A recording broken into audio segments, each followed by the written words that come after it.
At this time, I'd like to call the March 12th, 2026 Des Moines City Council meeting to order. Councilmember Pierre Blas will lead us in the pledge. Please stand if you are able.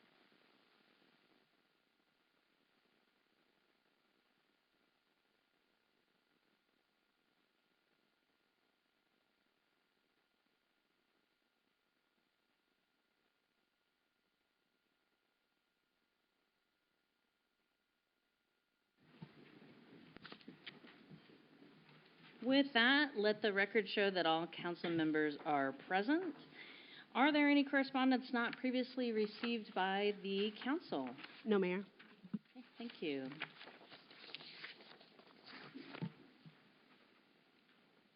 It's now time for comments from the public. We ask that you keep your comments respectful. When I call your name, please come forward to the podium.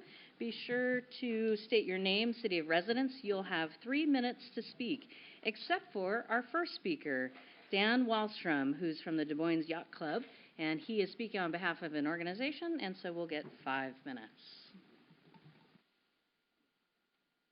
I don't mind 3 minutes, really. So, Mayor, City Council, City staff, and residents, thanks for the opportunity to speak with you tonight and to provide an update on the Des Moines Yacht Club and our plans for the 2026 boating season. For nearly 70 years, the Des Moines Yacht Club has been helped shape the city of Des Moines, we like to think. We have about 300 members, and we're proud to call Des Moines our home port. Our vision for 2026 is pretty simple. We want to strengthen our community connections, honor our traditions, and create meaningful opportunities for people on and off the water. Community service it remains a core value for our club. Last year alone, we donated about $5,000 to many local organizations, including Dollars for Scholars, the Des Moines Area Food Bank, SR3, Legacy Foundation. And since 2008, our Navigating the Scholarship program has donated 42 scholarships, in total about $50,000, and that supports Mount Rainier students. So thank you for that. And we're committed to growing that fund and contributing to however we can for charities in the area. Got a full calendar this year. Starting with this weekend, this Saturday, March 14th, is our annual Marine Swap Meet. So if you need parts for your boat or anything else for that matter, or just want to come around and see what people are trying to sell, one man's treasure is another man's junk, they call it, something like that, or woman's for that matter. So, yeah, we're going to bring a lot of people into the city, so hopefully they're going to restaurants and that kind of thing and enjoying the city. April 19th, we're going to participate in the Daffodil Marine Parade at the Tacoma Yacht Club. And we'll have a decorated boat. It'll have the Des Moines Yacht Club sign on it, and we like to represent Des Moines as well in that event. In May, the boating season gets officially underway. May 9th is what we call our South Sound opening of boating. And the ceremony is kind of the culmination of the weekend of activities, Friday, Saturday, and Sunday. So at the ceremony, we'll have a youth flag presentation, blessing of the fleet, and the mayor's proclamation. So we'll be bringing in quite a few boats into the marina as well, and to celebrate that event, so it brings in outside folks as well. A few days later, on May 13th, we're going to be hosting the Dollars for Scholar event that benefits Mount Rainier students. Summertime, July 4th, of course, we love all the events in the marina, and a lot of our members take place in that too. We're going to celebrate our nation's 250th anniversary. July 17th through the 19th, we are going to be participating in the Waterland Parade. We'll have several boats in the parade, classic wooden yachts on display, and more than 100 hydroplanes for kids to decorate. In the past, we've done this hydroplane project. It's kind of an intergenerational effort between the seniors at Wesley Homes and the children at the Legacy Foundation. Throughout July and August, we're found with the broader community at the Saturday market, and the music in the park. Later in the year, December, we intend to grow our lighted boat parade, so we usually put 3 or 4, 5 boats in the lighted boat parade and travel along Marine Butte, in the marina, in front of the marina, in Redondo, and up through Three Tree Point. And then each February, for the last few years, we've hosted a cruise-in in the Des Moines, in the marina. So we hope to bring in a number of boats into the marina and into the Guest Moorings area in downtown. So in closing, I just want to say Des Moines Yacht Club is proud to be a member of Des Moines. And so wherever we go, wherever we travel, because we cruise every month, we go places, and we're always promoting Des Moines as a welcoming place and an outstanding waterfront destination. We appreciate the city's leadership and all that you're doing with the marina redevelopment and the improvements there. And we look forward to strengthening our partnership in the years ahead. Thank you again, and for letting me do this update. We're proud to call Des Moines our home port. Thank you. Thank you. Russ Higley with the Mass Center.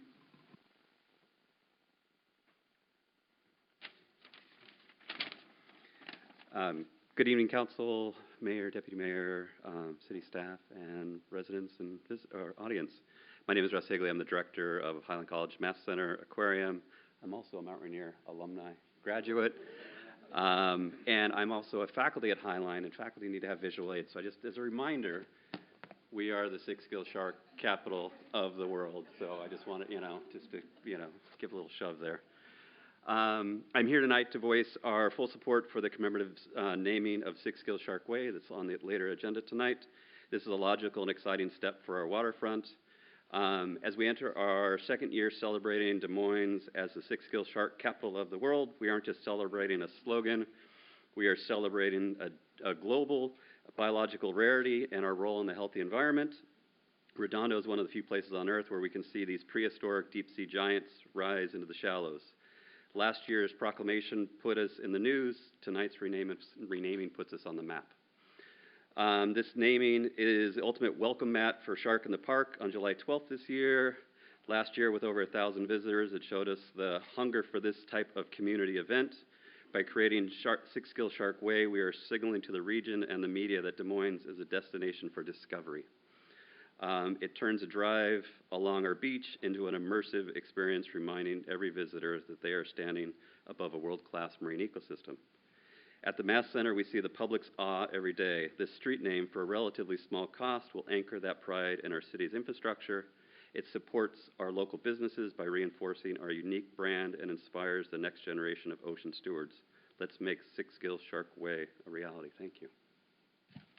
Thank you. Chris D.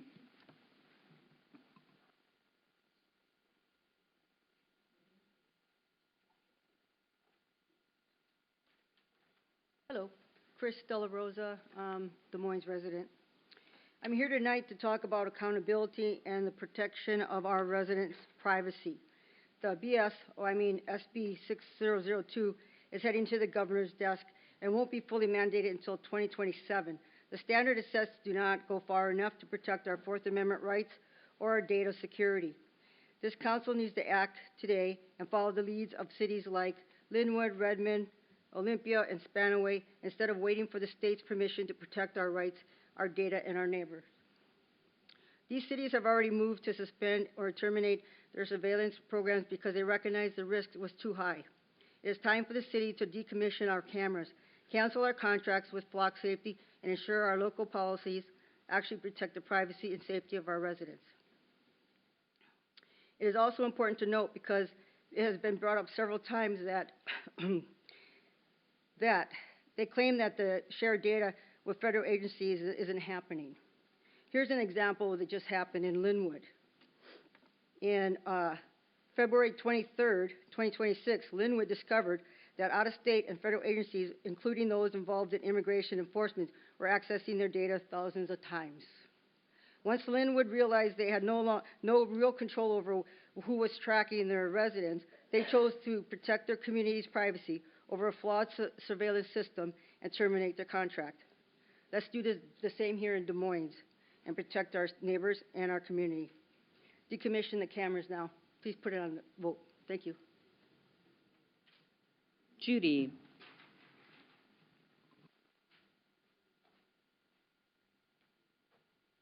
Hello, everyone. My name's Judy Grandy, and I live in Des Moines.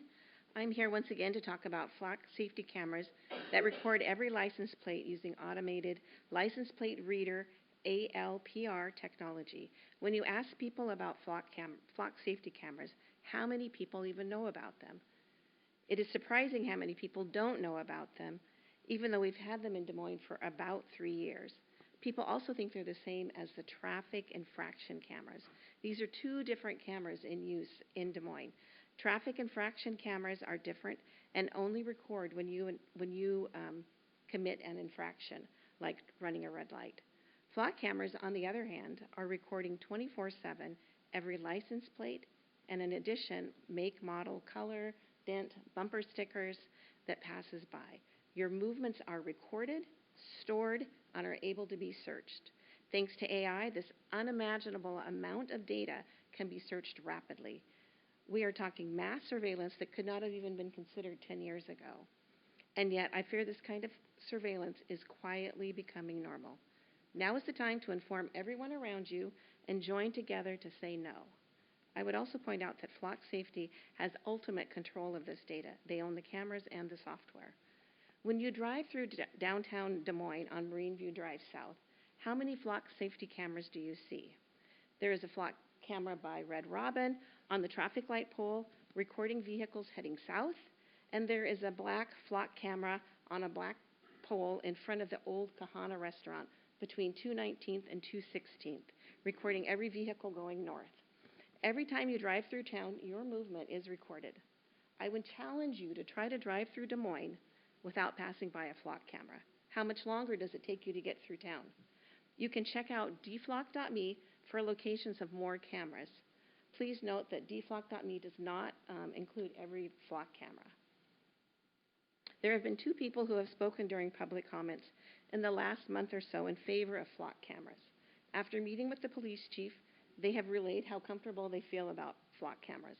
I don't think they realize that anyone under the Freedom of Information Act could request Flock safety camera data if they have these individuals' license plate numbers. Both of these community members present like me, white, middle class, cisgender. You may feel safe now, but history has shown us that if something is impacting others, but not you, that at some point that dynamic will change and you will also be impacted. Every week we hear about more city councils who have decided to vote to end their Flock safety camera contract, or some of them use another company that uses ALPR technology. I urge you, our Des Moines City Council, to vote to end our contract with Flock Safety. Thank you for this time to comment. Thank you. Christy A. Okay, thank you. I also have Bill Linscott.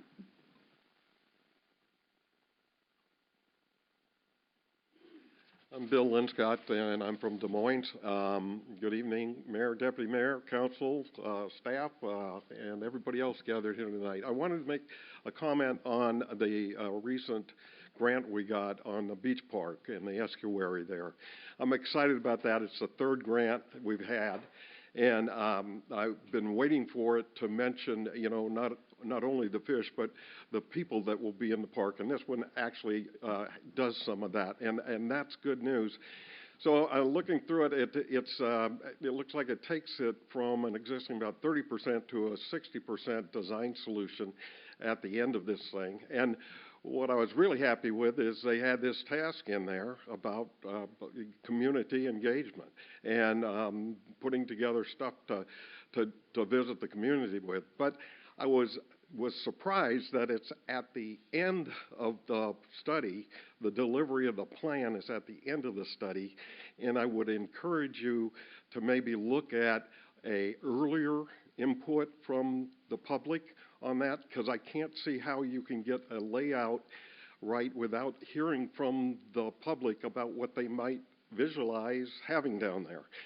Example, you've got a stakeholder that runs every Saturday morning. You've got a stakeholder with moms walking on Friday morning.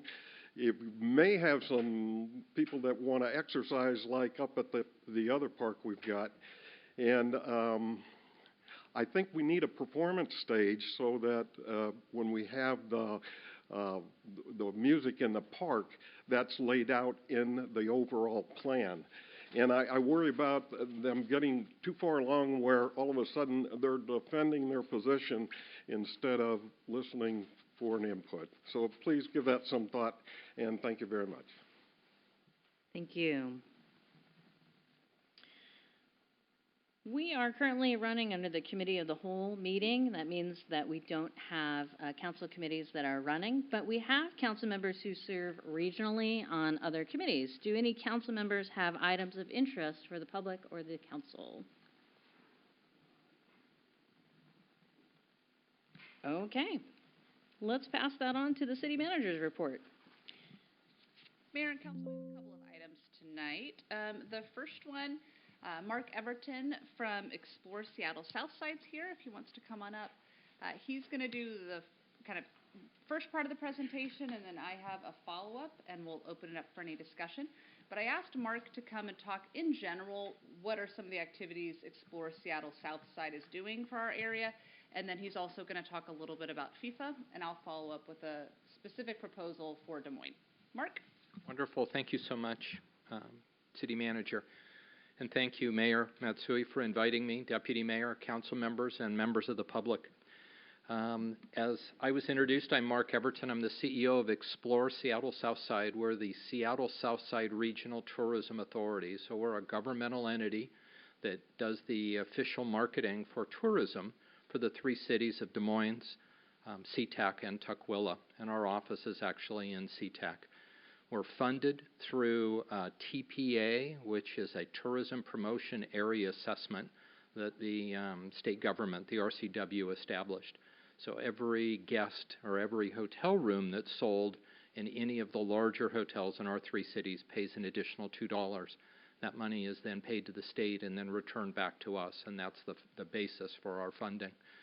Most of the projects that we do, we attempt to work with all three of our cities and promote the region.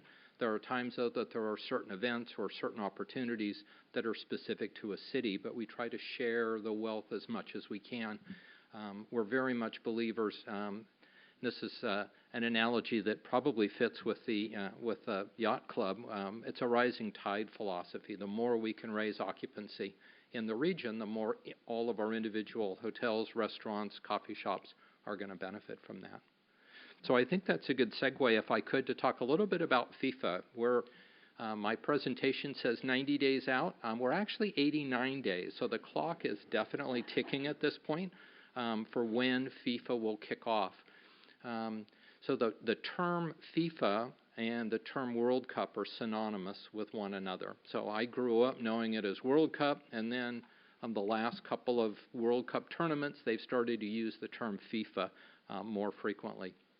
So what I'd like to do today is just take a few minutes and kind of walk you through 6 components: overview of what FIFA is for those that may not be following it, where we stand with tickets, viewing and watch parties, which I think is very pertinent to what the opportunity is here in Des Moines, branding, hotel impacts, and then base camps. So an overview. It's an international tournament amongst nations. It will run from June 19th to June 11th to July 19th. It's the largest World Cup that they've ever hosted, and it's now 48 teams or 48 countries. There are 18 host cities, the majority of them in the United States, but 2 venues in Mexico and 2 venues in Canada. And there will be a total of 104 matches played across North America, with 6 of them being played here in Seattle. Group stage starts June 11th. Our first match will be June 15th, and it's a noon match, and it's Belgium versus Egypt. A very large match will follow that a few days later on the 19th, again a noon match, and that will be the USA versus Australia. And we're getting a lot of interest in that match. June 24th is Qatar versus a team that's yet to be determined. There are still some qualifiers going on, and we will know who that team is. It is most likely going to be Italy. and that will be on the 24th. The June 26th match was Egypt and Iran, and as we're all very well aware, Iran's attendance is extremely unlikely, and FIFA is determining what to do. The next runner-up team from a qualifier was Iraq, so we may have Egypt versus Iraq, or they may end up deciding to cancel that match and reduce it to 5. So we will know in the next few weeks. We then have 2 playoff matches, so the first 4 matches are of a round robin. There's no elimination. We get to a round of 32 and then a round of 16. That works very similar to the way the brackets work with March Madness. The round of 32 is likely Belgium, because they will probably be the winner of their group. The round of 16 match is uncertain, and we're excited because it could be an Argentina or a Germany or France or England, which would definitely heighten the excitement around our matches if we could get one of the premier teams. Tickets, initial tickets were sold via a lottery. FIFA has 7 million seats to sell. They're currently estimating that they will sell about 70% of those seats, or about 5 million. Actually, 500 million people entered the lottery to be able to buy tickets. They didn't sell all of the tickets, primarily because the interest was in the big premier matches and not so much the matches like Egypt and Iran, which would really be more of a tertiary match. So they had an unexpected sale late in February, and all of the Lumen matches, seats were still available, and I believe they, again, did not sell out, and there are still tickets available for most of our matches, excluding the USA versus Australia match. We now believe that that's been sold out. There's a final sale planned in April. We've been keeping an eye on StubHub and looking at kind of ticket prices. As we all were aware when our Seahawks were playing down in the Bay Area, that cheapest ticket to get into the Super Bowl was, I don't know, $4,000 or $5,000, and definitely out of most of our price ranges. Cheapest ticket for Belgium on the resale market right now, which is our opening match, is about $535, and the face value of that was about $475. So tickets are selling for a slight premium. The USA-Australia match, you can see, are $1,400. Today, those were tickets, the cheapest tickets were over $2,000. So that match is approaching the stratosphere. And then the Egypt versus Iran, which will now probably be Egypt versus Iraq, are actually selling for less than face value. And the price now is dropped down into the low 300s for that match. Viewing parties. So viewing parties are encouraged, and there are, first off, that all of the matches are going to be broadcast on Fox and Telemundo. They will be streaming in Spanish on Peacock and streaming in English on FS1, which is a subscription channel managed by Fox. The 3 different types of licenses are commercial public viewing, non-commercial public viewing, and special non-commercial public viewing. I would have hoped that FIFA could have come up with more creative names than that, but they are what they are, and let's go through them very, very quickly. So commercial public viewing, in short, is where you charge an admission. So if you have a theater and you want to charge $10 to have people come in and watch a match, that's considered commercial public viewing, and you absolutely must get a license from FIFA. And there is a fee associated with that based on the number of people that you're going to host. Non-commercial public viewing is the most common thing. That's all of our restaurants, hotel, pubs, clubs that have TVs or sports bars that people will be able to come in, and they're not charging a door charge. There isn't a special invitation. It's open to the public. There is no fee for that, but FIFA is encouraging those businesses to register, and that will hopefully unlock a key to allow them to show all of the matches, not just the locally broadcast matches. And then what will probably be, for most of our cities that are doing special events or fan zones, would be a special non-commercial public viewing. So it's any non-commercial public viewing that the capacity exceeds 1,000, absolutely license required.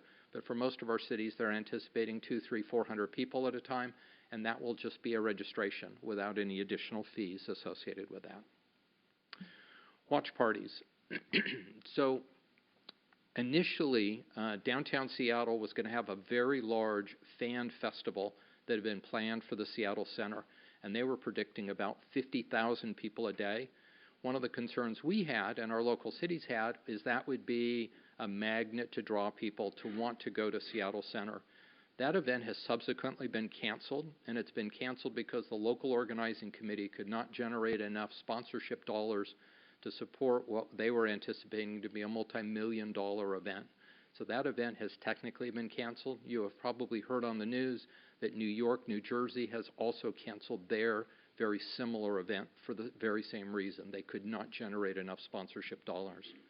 So instead, Seattle's hosting 4 smaller fan celebration activations, and these are in partnership with the Mariners, with the Seahawks, with the Kraken, with the Reign, and other organizations. And they will be spread out into smaller fan celebration areas along the waterfront, and encouraging people to go visit those. People will be less inclined to go downtown, and they're going to be looking for more activations locally. Tukwila, the city, has taken over the second floor of the vacant Sears building at Seattle, at the South Center at Westfield, and they are going to have a very large watch party activation going on in there with bouncy houses and activities for kids, and really very resident family focused. And they're also planning an outdoor watch party along Baker Boulevard on match days when there will be matches going on at Lumen Field. And that, again, is going to be very resident-focused, family-focused, anticipating not a lot of tourism or tourists coming to that. SeaTac is creating 3 activation zones along International Boulevard. The north end one will be in connection with the Kiss and Drop lot with the SeaTac light rail station. The south end will be at the Angle Lake Station, and then there will be one in the middle. And again, these are focused on easily located for residents to come and participate. Big screens, kids' activities, little mini soccer pitches, and little mini BMX tracks for families to be able to get out of the house and come down to a safe, family-oriented area with food trucks and refreshments. Branding. Really briefly, there are 3 levels of branding. FIFA, World Cup are absolutely forbidden. They're owned by FIFA. You need to do a $10 million sponsorship to be able to use either of those 2 words in your advertising or your promotion. That means Coke, Visa, Adidas get the rights to use FIFA or World Cup. The local organizing committee in Seattle has a Seattle FWC 26 brand. And again, that's only for sponsors, and the only sponsor that they've been able to sign up is the Puyallup Tribe of Indians as their sponsor. Fortunately, Visit Seattle and the Seattle Sports Commission have come up with SCA 26 and Let's Play SCA 26 as brands, and you are very welcome to use those. There is no registration, and they're free to use. Tukwila, being Tukwila, has decided they want to create their own brand, and they're calling that Tukwila 26. Hotel impact, economic forecasts, we're predicting that 2026 hotel occupancy to be very similar to 2025 with average higher rates. We ran a report today to look at that forecasting. And just FYI, in our area around the Seattle airport, we're looking at about a 2% increase in occupancy this June over June of 2025, and about 1.5% increase. Downtown Seattle is flat with no increase of occupancy due to FIFA or the World Cup. Rates for us are going to be going up about 7%, both in June and July. So again, people are going to pay a higher price, but we're not going to be seeing an incremental increase in occupancy. And downtown is seeing about the same thing with about a 7% increase. Airbnb is commissioned a study. They're anticipating about 25,000 people will come into the Seattle area and stay in STRs or short-term rentals during the matches. That accounts for about 12% of active Airbnb listings. So we're not looking at a dramatic, you should rent out your house because you're going to be able to rent it for thousands of dollars. That doesn't appear to be the case. Looking at our 7-night rates at both Hilton.com and Marriott.com for a week over the USA-Australia match and then a week in July where there is no match, you can see the rates are just about double, which is why we're seeing the overall forecast increase. And hotels are reporting that FIFA, which had done some room blocks with them, have started to cancel some of those room blocks. They're not seeing the demand for some of the supporters, some of the sponsors, and some of the media that they had originally planned for when they signed contracts with some of our hotels. Base camps. So base camps, there are 64 different locations in the country for countries or teams to select from. We have 2 of them in Washington. The Sounders facility that's over at Long Acres. It's the facility that the Sounders have now used as their home base and their training facility in Renton. And then there's one at Gonzaga in Spokane. The expectation, and neither have been announced at this point, but the expectation is that Belgium will choose Renton and Egypt will choose Gonzaga. The unfortunate thing is neither Belgium or Egypt is expected to draw a great deal of fans to the area. We had originally been hoping back when this first came that we would get an Argentina or a Germany or an England and we could see thousands and thousands of fans coming. Egypt has a travel ban currently in the United States, so we're not anticipating seeing a great number of Egyptians coming. But we will see some of the Egyptian nationals that live in Washington coming out for that event. Belgium, again, is not a well-traveled European country like some of the others I've mentioned, like France or a Germany. So we will probably see some Belgium attendance, but not a great deal of it. Hotel accommodations for that team, that country that will be based there, in our case will be Belgium, has been reserved for them at the Hyatt Regency at Lake Washington. So we're not going to see any impact of that coming towards, unfortunately, towards Tukwila, SeaTac, or Des Moines. So that's my presentation. And I think you wanted to talk a little bit about what you've got. Thanks, Mark. So we've gotten some questions from people on sort of, well, what is Des Moines planning for FIFA? And so we have, I'll let pull that up. While she's pulling that up, I'll let you know that we are, Mark just went through sort of a recap of the events that we can expect. And as he mentioned, there's actually very significant events and a very significant investment that is being made by Tukwila and SeaTac. So as we were looking at sort of what can we do, especially something that's cost efficient, we are planning to look at partnering with the Des Moines Theater, which has just recently opened, to broadcast the Friday, June 19th game. So that is Juneteenth. It is a holiday, so we anticipate a lot of people will be off of work since that game is in the middle of the day, so they'll be able to join us. So we have, we're in the process of securing a viewing party license. It's the non-commercial public viewing one. It's a very nominal cost, and we would also provide the marketing for this viewing party using the branding guidelines. And then, of course, we'll make sure to let our community know about some of the bigger events in our neighboring communities and encourage them to take advantage of that. But in exchange, the theater will really handle all the logistics. So I think, I don't know what the number is, but they're looking at maybe 500-ish people that will be in there for that, but they're still figuring that out. And so they'll provide the venue, handling seating.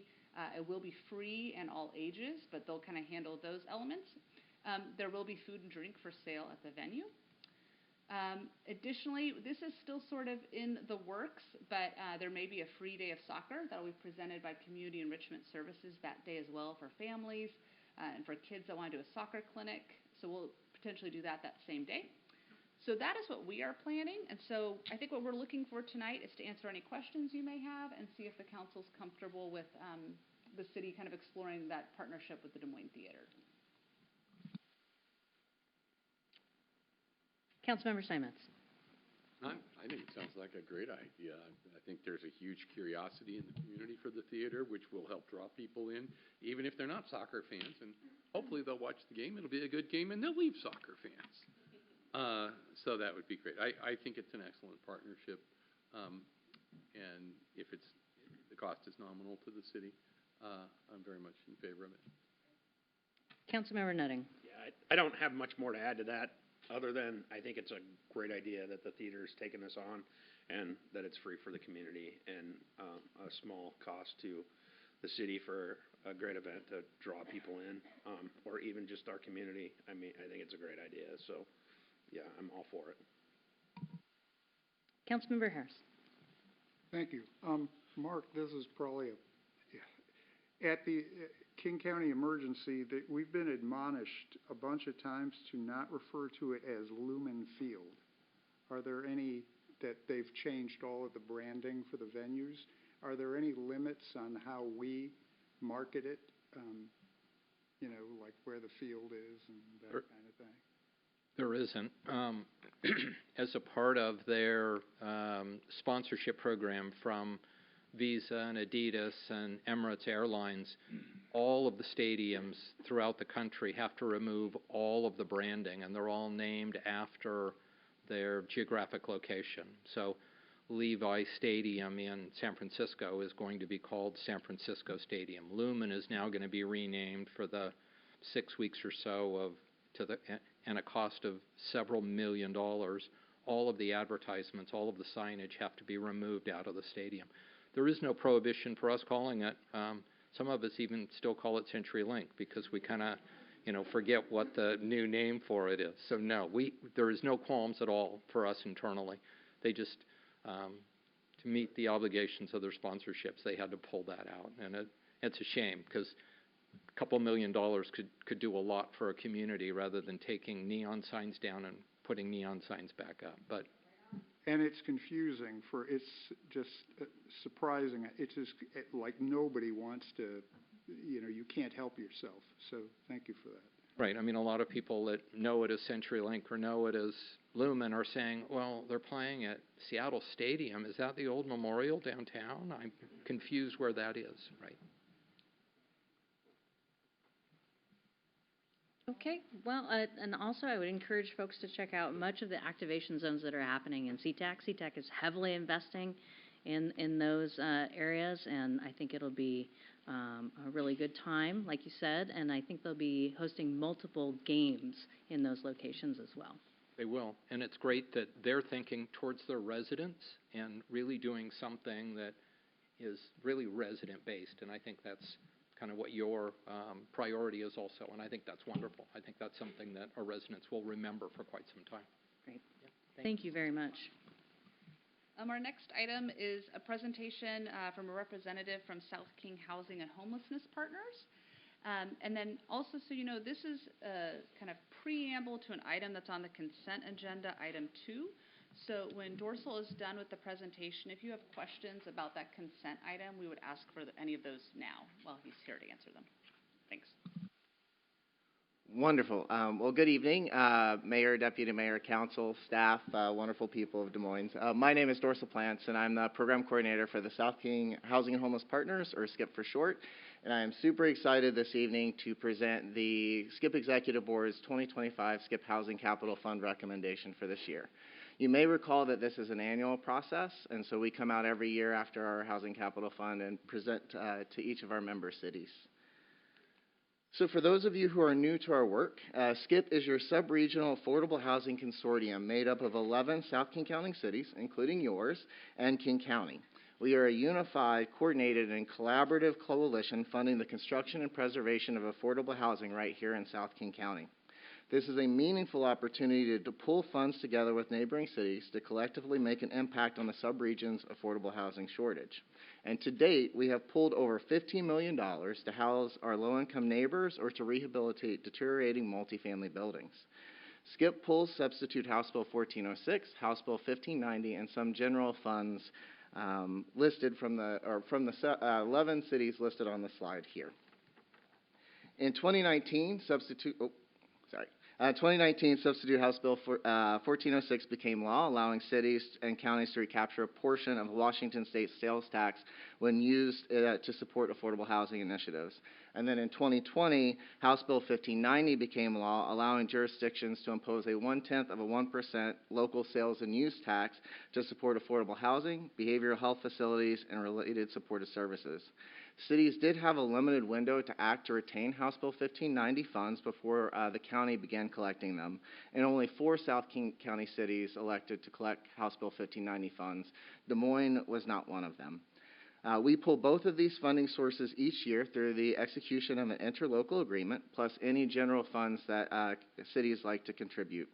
Use of these pooled funds requires approval from each participating city council, even though you have already contributed these funds to SKIP. Your council will need to authorize the allocation of those funds to specific projects. This approach allows multiple cities to pool their funds together for projects across South King County to maximize the creation of affordable housing. This year, or in 2025, so last year, we had 6 projects that applied across South King County. The SKIP Advisory Board reviewed and made recommendations for 3 of the 6 projects that applied. After careful deliberation, the SKIP Executive Board concurred with the SKIP Advisory Board's recommendation to fund the 3 projects, totaling $3,942,850, with the breakdown by funding source listed on your slide and described in your agenda packet under the SKIP Executive Board memo dated January 8, 2026. Per the requirements of our interlocal agreement, we are seeking concurrence from you on this recommendation. So the SKIP Executive Board recommends the 3 projects listed on the slide, and I'll just briefly touch on each of them. The African Community Housing and Development African Diaspora Cultural Anchor Village located in SeaTac will be a 129-unit multifamily rental project that will serve 30 to 60% of area median income, or AMI. 55 units will be set aside for families with children, and 13 units will be set aside for households with a physical disability. And we are recommending $1.2 million for funding for this project. The second project is the St. Stephen Housing Association Steely House located in Renton. This is a 6 3-bedroom new construction townhome project that will serve families that are earning 50% of AMI who are exiting homelessness. This project did apply to SKIP for funding last year and did not receive funding last year, but City of Renton did fund a portion of the project.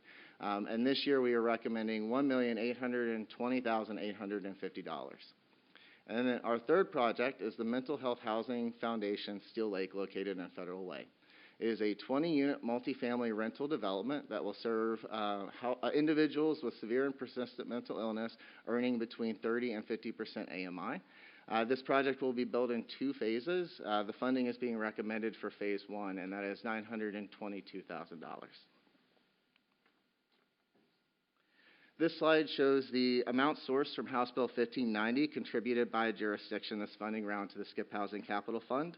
And of this total, the amounts to be contributed by jurisdiction for each project. In a moment, I'll show you a similar slide breaking down the substitute House Bill 1406 funds. The first 2 projects we discussed are being funded through House Bill 1590 funds pulled by the cities of Covington, Kent, and Maple Valley. This slide shows the total amount sourced from substitute House Bill 1406 contributed by a jurisdiction this funding round to the SKIP Housing Capital Fund, and the total amounts by jurisdiction to be allocated to the construction project located in Federal Way. You can also see here the amount that was carried over from the 2024 funding round, the unallocated interest from 2024, and the unallocated amount that we will carry forward into future funding rounds. We are seeking authorization from the City Council to allocate the amount listed for this project under your city in alignment with the Executive Board's recommendation. This would be $31,264 for the Mental Health Housing Foundation's Steely House. In conclusion, we are looking for your support to authorize the allocation of $31,264 from the city's contribution to the SKIP Housing Capital Fund to finance the affordable housing project we've just talked about tonight per our interlocal agreement. And with that, I'd be happy to answer any questions. Councilmember Simons. What are the other alternatives in the area, if there are any, for mental health housing that is specific for that? And I assume that's supported housing. There won't be services directly offered on site. Individuals that enter into the housing enter it from a direct referral from a mental health provider here in South King County, Sound being one potential example. So they'll actually enter into the housing with their services already kind of in place and established. I'd be happy to gather kind of a list of some of the other housing projects in our area that serve a similar population. Off the top of my head, I know Navos, I believe, located in Burien, would be a similar kind of project. I suspect there aren't a lot. Certainly not enough to meet the need. Is that correct? That is absolutely correct. It's a population that we definitely regularly see needing a lot of services in the unhoused community, but yes, there's not a lot of housing directly for them now. And is that a major criteria when deciding what projects the advisory board and then the executive board adopted? That is definitely, there's a list of priorities. I believe we're about 10 total priorities, but yes, that is definitely one of the considerations. Our advisory board begins the evaluation process, and that is something that they were definitely very considerate of, is that this was a population that isn't served very often, and this was an opportunity to to invest and serve this population in an area that the city actually was very excited about the potential opportunity for as well. And just, it wouldn't be limited to current Federal Way residents, even though it's located in Federal Way. It would be available to people in Des Moines if they had that need, correct? Yes, correct. Anyone receiving services potentially could receive a referral to the program. And the Mental Health Housing Foundation does operate a number of locations. I don't believe there's one yet currently in South King County, but I do know that the City of Auburn Human Services Department has done direct referrals for Mental Health Housing Foundation housing in the past for other locations. Thank you very much. Other questions? Thank you so much. Our last item is a Marina Steps project update. As Mike makes his way to the podium, I wanted to make a couple comments on this item because we've gotten a fair amount of questions about it. First of all, we're just giving a project update, but why specifically we included the portion about the holiday tree is a couple reasons. We're just trying to see if the council has an interest in this or not. If you do, these type of things take a lot of lead time to purchase and order, so we want to make sure we're not surprised and hear you want a holiday tree in November. But also, because the project is under construction, if we need to change the infrastructure to actually include the right type of fitting for a tree, now is going to be a lot more cost efficient and less disruptive to do that. So that's really why we're bringing it forward now. Mike? All right, good evening, Mayor and Council. I'm here tonight to give a quick update on the steps, and then we've been asked to take a look at two other issues. One is public art and how public art would be installed. Public art was not initially designed into the project. We don't have a 1% for the arts, but we have identified locations, both mosaics and others, and then also the possibility of using the plaza as a holiday type. Down that same location, we did the very first tree lighting down there this year using an existing tree. And so what would it look like after the plaza, and how would we do that? So we've done some research on that to share that with you also. So project schedule, current construction update, just showing you they're just really getting started. Funding, holiday tree options, art features, possible different art features that the landscape architect has looked at, that is familiar with other type of public spaces like this, and then just seeking your feedback. There's no motion or anything tonight. It's just, do you want us to continue going down these paths or not, and just try and get some of that feedback from you. Schedule, demolition and utility has started. There's been a little bit of a pause. We had some delays on some of our catch basin and pipe deliveries, but they're supposed to be here by the end of this week, so hopefully you'll see them starting back up again.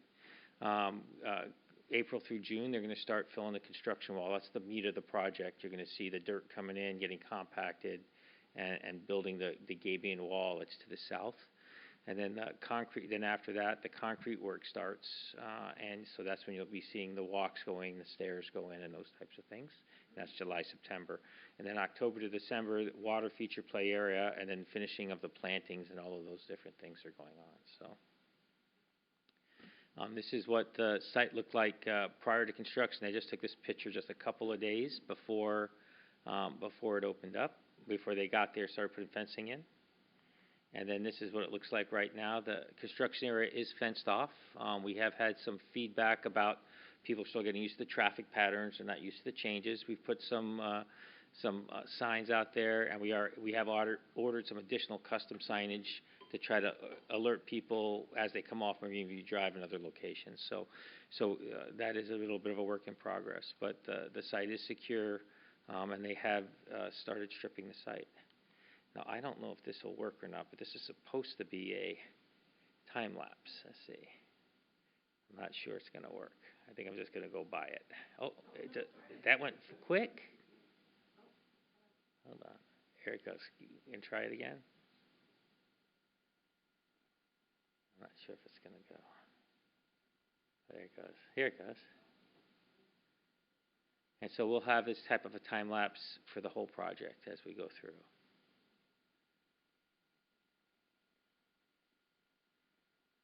And it's just going in a loop now, so we'll just move on. And so this is the marina steps rendering that everyone's seen here multiple different times. So this is what it looks like, and so taking a look at this picture, and then going forward, where would we put possible holiday items? Funding the project does not contain line items for either public art or for any type of a holiday function. However, there's a possibility that we may have contingency funds at the end of the project to do that if the council so decided to let us do that. So those are one of the thoughts. Other possible funding sources could be the King County Parks Levy. We're taking a look at seeing if there might be some opportunities to use some of those funds towards this. Again, it's not programmed. We don't have the money exactly identified at this point. We wanted to see if the council was interested before we would make that type of a commitment, of course. And we don't have the percent for the arts in our codes. So this was the first holiday tree opening last year that we did on the waterfront at the marina. It was very successful. It was very well attended. And people were pretty happy with it. And so that was the idea. Well, if we're going to have a new plaza here next year, should we take a look at expanding on the success of this initial event that was really put together with what we had on hand? And so that's where the idea, I think, came from. And then we were asked to take a look at what would that look like? How would you put that into the project, incorporate it into the project, and where would you go from there? And so we got with our landscape architect for the project, who's been very familiar with the project from the beginning, and said, if we were going to do something like this, could you help us pick locations, size, and those types of issues, right? And that's what they do for a living. And so this is the location they came up with after several different iterations, is the red space there. It's a 23 or a 26-foot diameter base, and about a 50-foot tree is what they're asking for. It's aligned with the 223rd right down the steps. They felt the tree would be best if it was, and I'll show some pictures of this in a minute, but if it was high enough where if you're standing on Marine View Drive walking down 223rd, you'd see the peak of the tree at the top. And then it gets larger as you come down with the waterfront behind it. It's actually pretty cool. Yeah, so that's the current location that they would recommending. And then there's 3 different trees we're looking at. We actually got some pricing back on 2 of them, and we're still waiting on the 3rd. And these are just, so they're within what was in the packet, cost-wise. And so there's just different options, and there's options within the trees where you can have white lights, colored lights. One tree is 26 foot at the base, one tree is 23 foot, but so there's all different kinds of things with those different tree options. Just from a technical standpoint, about 250 amps of power would need to be put in the cycle for the tree. It's all LED, but they run on different circuits, so you need about 250 amp power box, and then you don't need to put tie downs into the concrete, but it is recommended. The other way to do it would be to bring in every year when you set up the tree concrete ecology blocks, because you got 26 feet to work with. Bring in 3 or 4 ecology blocks and you bolt into those. But it would be really nice for our crews if they didn't have to do that, bang up the concrete every year, and we could put anchors in if we were able to do that before the concrete gets set. And this is how it works. It's either a galvanized, depending on the manufacturer, or a powder-coated frame. They last around. They're warranted for about 7. Most municipalities or malls or whoever's using these types of trees, they claim a life of around 10 to 12 years. Some can get them to 15, just depends. But you figure it's about a 10 to 12-year lifespan is what you'd be looking at. This is a aerial of where the tree would go with that viewpoint, so you can get an idea or a feel of what it would look like from the air. This is coming down to 23rd. You see the top of it. And this would be coming when you first crest the stairs, what you'd be seeing. And that from the base, looking up the stairs. Again, they're whatever decorations or whatever you wanted to put in there, you can do. They wanted to put some present boxes on the bottom, so they did an extra one. So again, this is just a rendering. I mean, different desires of the council and the public, of course, could definitely have any different play in here. That we would want different size ornaments or anything that you guys would think necessary. And this is from the top view.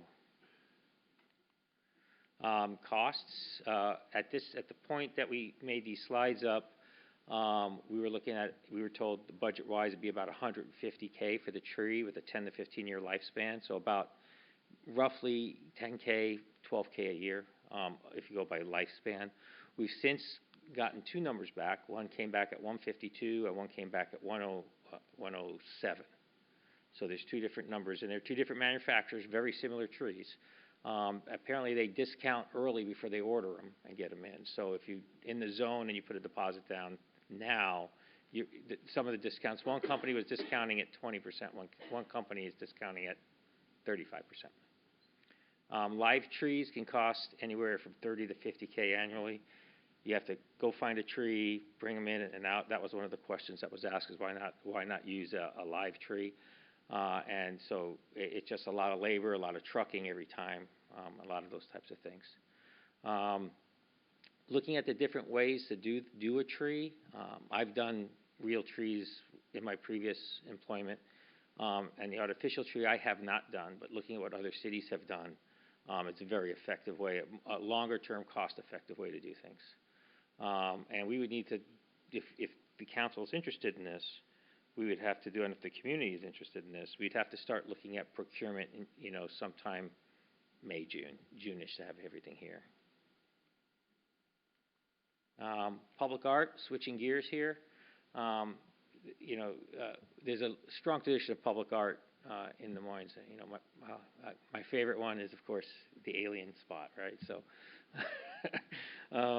but there's lots of different ways to do. There's no dedicated funding for this, but the Steps is an absolute opportunity to add public art in any number of ways, and we're just going to share a few ways with you right now.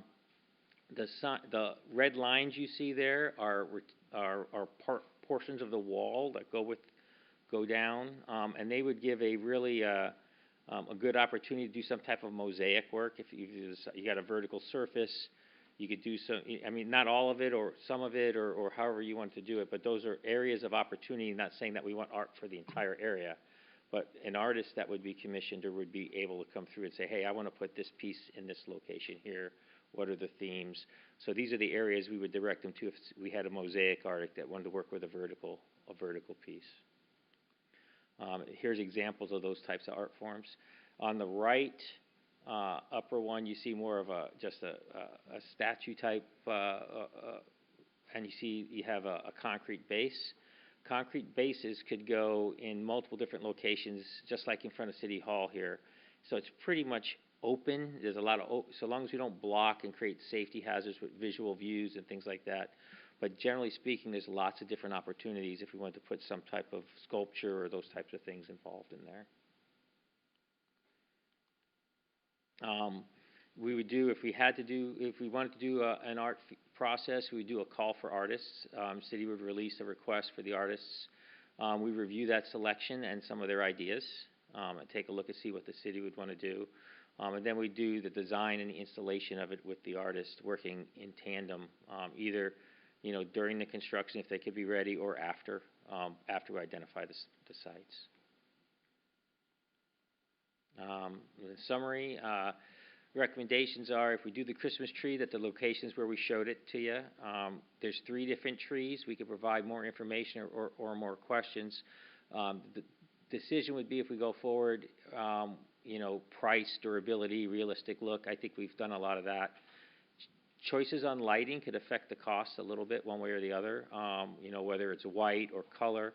We believe that the C7 LED lights, they're the larger lights. It's a very big tree, so even the larger lights will look little, but they're also much easier to replace if you lose one or two. You could, as you plug in the tree, you can get up there and change them out much easier. So I think they're better, and they're also brighter, lower maintenance, and easier to repair.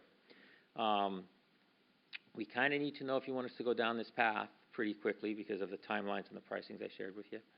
And then art installations, mosaics are great, sculptures anytime, and timing is we could start working on it now, probably wouldn't be installed till after the project. And that's it. I already mentioned, the feedback we're requesting and what the council would like us to do. Questions? Councilmember Harris. Yeah, I'll bite. I'm unclear on the mechanical anchoring. Is it at the base? I mean, in other words, what do you need in order to proceed now that couldn't be done? Oh, it could be done later, just easier and more convenient if you do it now. Or within the next, we'd want to design the anchor points, put foundations in under the concrete, and there'd be metal anchor hook points. In this one here, they're showing water barrel, I think. Where was it here? They're showing water barrels in this one, and you see how they're tied down inside the center of the tree, depending on the height of the tree. These trees can grow, and so there's 3 barrels there. If we used water barrels for a 50-foot tree, I think the number they said was 8 barrels. If you use water barrels, it's 4 if you do concrete block. And so you just put, but if you had foundation in under where we're going to put the tree, and you put the anchor points in there, and so on the top it would be surface covering with a small access port on top that you would pull off when it came time to put up the tree, and you just hook it right in. It'd be easier, cleaner, and probably even stronger than it would be any of the concrete or the water. The trees themselves are designed for 70 to 80 mile-an-hour winds, so even at 50 foot. So the connection points, it's actually a structural engineering problem to make sure it doesn't blow over, right? So the bottoms and the foundations would need to be designed to be installed. So the mechanical anchor is inside the tree, not those little feet things on the outside? Oh, absolutely correct. So you see there's some, going all the way up to the top, there's cabling, and they come down, they would hook to the bottom. That's a stabilizing platform, but not what actually is connected to the tree. Thank you. Councilmember Nutting. Thank you, Mayor. And thank you, Mike, for your presentation there. So we're talking about a fake tree here. Artificial tree, correct. It's steel with steel either galvanized, depending on tree selected, or powder coated, just like that triangular thing you see there. Yep. And then it has all the branches that go into each ring. I guess my question is logistics. Where's that going to be stored?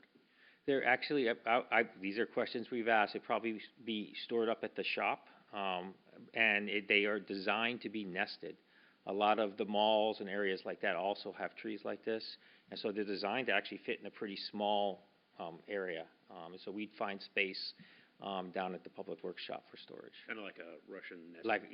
Yeah. You can see as you take it apart, they just kind of nest into each other. So you need a large round area, but you can nest them into each other. So it'd be stored up at the Public Works. Correct, and the tree is designed so that local staff can install it. You don't need to you can bring in specialty. There's companies that do this, but it's well within our capabilities to do this, and then put it up and put it down every year. So it would be staff time. And I'm no stranger to being in yards where things are being stored. What are we going to do to protect it, to give it that 10 to 15-year life? We'd probably put it inside. We have 2 different inside areas down there, probably down in the lower left corners, probably where we would go with it, or one of the other areas. So that would be one of the 2 things we would do. Right. Thank you, sir. Councilmember Simons. Yeah, Mike, very nice presentation and a lot of good information.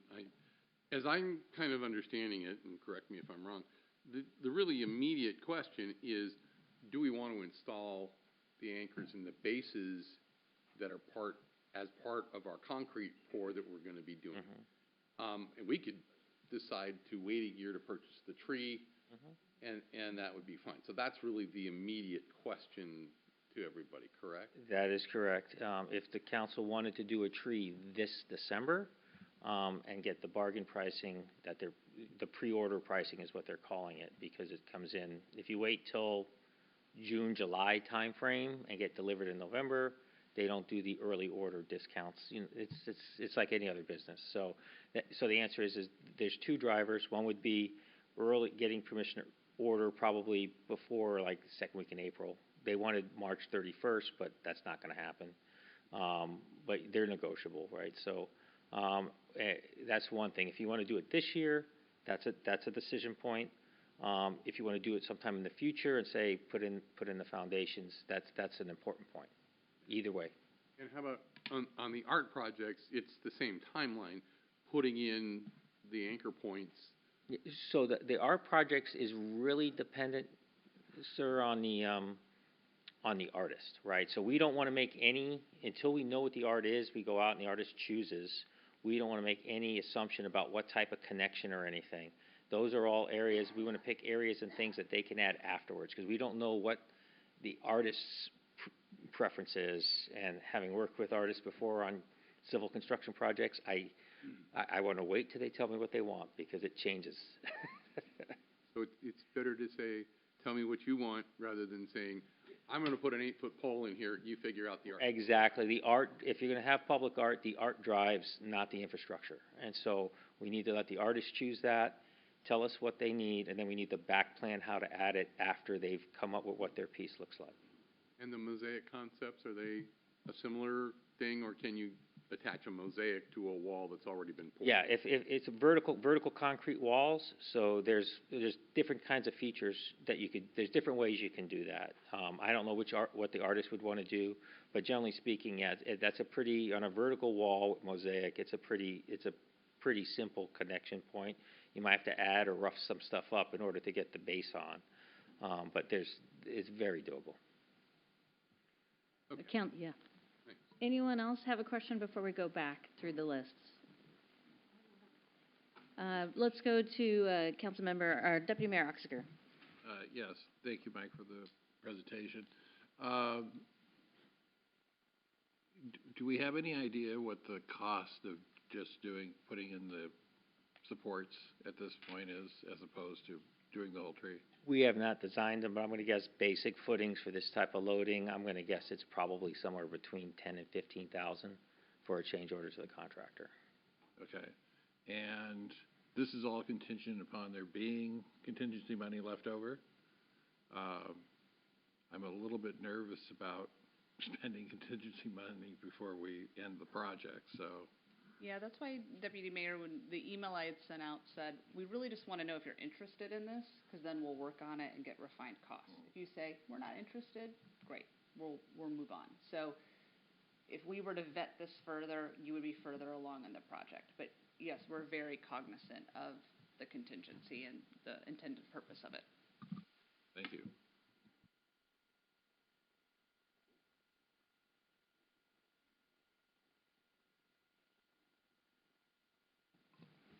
Councilmember Nutting, I saw your hand first, and then we'll go back. Thank you, Mayor. So it'd be more cost-effective to install the foundation now. Absolutely. Even if we choose not to do the tree, we could kick that can down the road for a couple years if we wanted to. Yes, that's absolutely correct. So the anchoring points could be epoxied in later, or they could be, but again, we haven't vetted it to the design piece. I don't know if they need to be a footing below, depending upon the wind loads and stuff. So we may have to do cuts rather than just epoxy, because you need to have a foundation underneath it. But we could do the foundation for $10,000 or $15,000, and then decide on the tree later. Absolutely. Okay. Thank you. Councilmember Harris. Yeah, darn, I'm taking the bait again. Was that location chosen for aesthetics, or is there some structural? It was chosen for a couple of different reasons. One, aesthetics, obviously. Let me get to it here.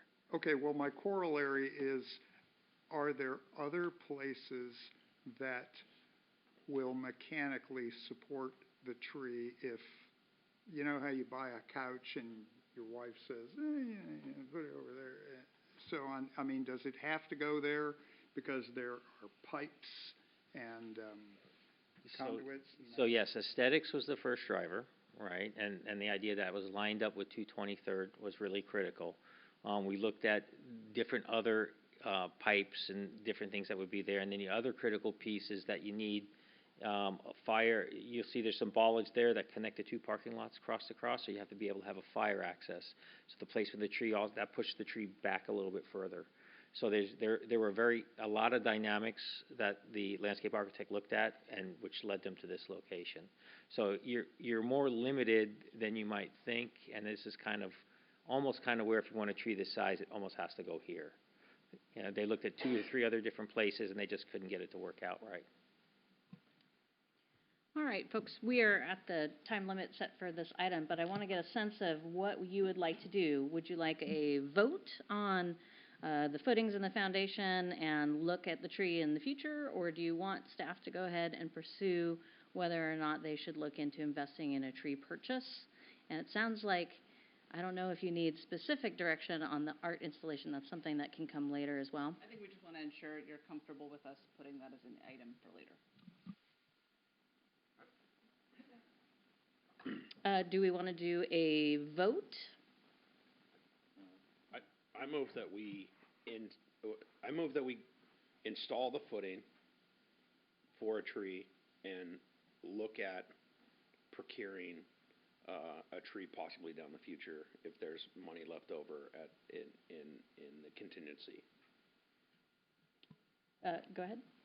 And I am actually going to say the opposite. Oh, well, wait. We have to see if there's a second. Oh, sorry, my bad. Okay, so now we have a motion on the table to put in the footing and wait to see if there's money left in the contingency to go ahead and work towards a tree purchase. Any discussion? Councilmember, let's go to Councilmember Nutting since he made the motion. I absolutely think that if we're going to continue to hold the tree lighting ceremony down in the marina, and as well as it was attended and as much as the community liked it, I think this is the way to move forward with this. It is absolutely much easier to install any kind of footing or structural before the finish concrete is placed.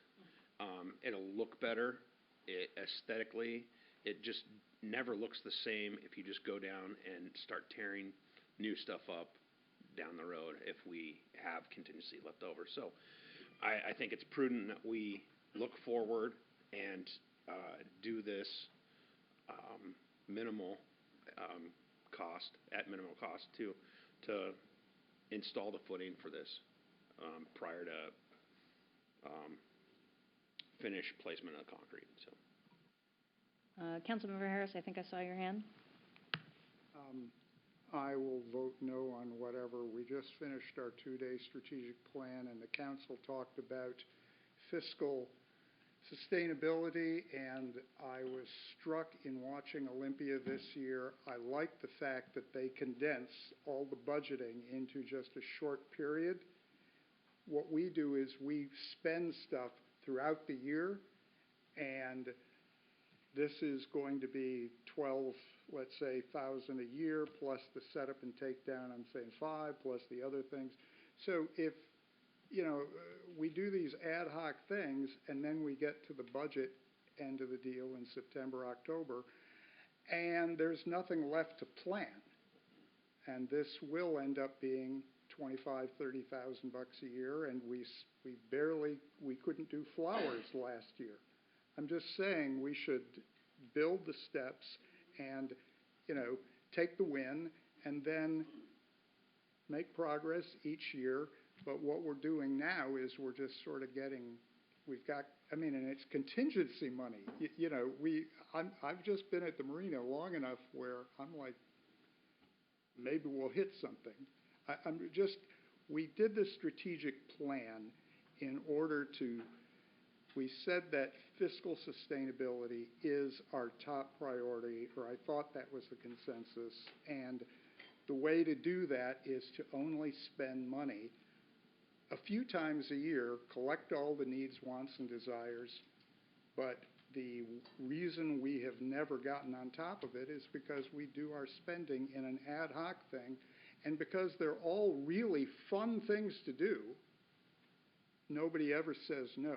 And the moment you say, well, I'm just spending $15,000 on this and everything, No, the moment you do that, the train starts leaving the station and, you know, and we have so much nice stuff coming this year. Why can't you just be happy with that and keep making progress a year at a time? Thank you. Councilmember Desmonding. I'm sorry, I got a little bit lost in all that. I am familiar with working with these trees. I have seen the longevity, and in this particular instance, what we're looking at is making a decision now that benefits us for the next multiple years. It is a purchase now where if you amortize, is that the word? That dollar amount, it is currently less than what is being spent on the event, period. We did just discuss how much the 4th of July event was. I did sit here and make a fiscal responsibility saying that $6,000 a minute for a drone show is not fiscally responsible. This is fiscally responsible. We are planning ahead. We are using the least amount of funds at this time to benefit us for several years in advance. I have a question about several comments that were made. If we're not purchasing a tree for the tree lighting, how are we having a tree lighting? We would use the tree that we used last year, assuming Mike doesn't tell those contractors to take it out like they almost did. And I don't want any part of that.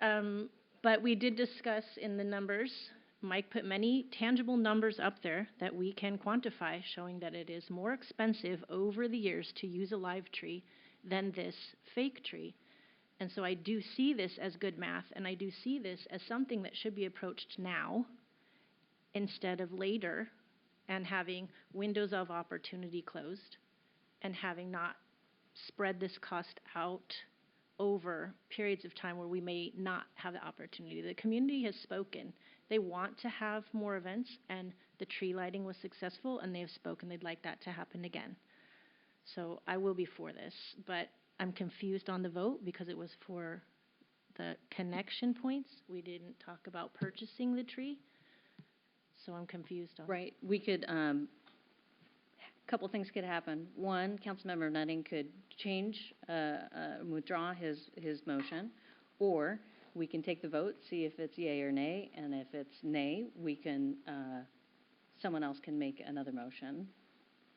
Does that seem correct? Mm-hmm. Yes. Councilmember Stamens. Yeah, thank you. The motion before us, and I think the only immediate question that we have is, do we install the footings? And that's a $10,000 to $12,000 change order in what is already being built. That just makes a lot of sense to me. I think as we've heard from the strategic plan, from everything that we've done reaching out to the community, they want more smaller events. This will facilitate that event growing. I am not ready to purchase a tree at this point because we don't know what our finances are going to look like. But I do think it is prudent to add the connection points now, and that's what the motion is in front of us. And I think that's the fiscally prudent thing to do at this moment. We can look at the tree next month, 2 months, 3 months down the road. If we, if we figure out how we could pay for it, I just don't think I'm there yet. And so I would really support the motion as made. I think it's a great idea, and it is fiscally responsible to do that now rather than later. Councilmember Bloss. Well, I'm not in favor of the holiday tree or putting the footing in at this time. It's no surprise that our city finances are strained. We're looking at deficits starting next year. That's only going to get worse. I don't see how in the future, next year or the year after, we'll have more money appear for this tree. So if you put the footing down now, spend $10,000, I don't see how we'll have money in the future to spend on it. I think it sends a bad message to the city. We are later today going to talk about increasing the car tab fees for every resident in the city. That will bring $240,000. To turn around and say we're going to spend $150,000 to buy a tree, I know it's two different pots of money, but I think that's just the wrong message to send at this time. Maybe in the future we have more money and we can do that, but I will vote against it today.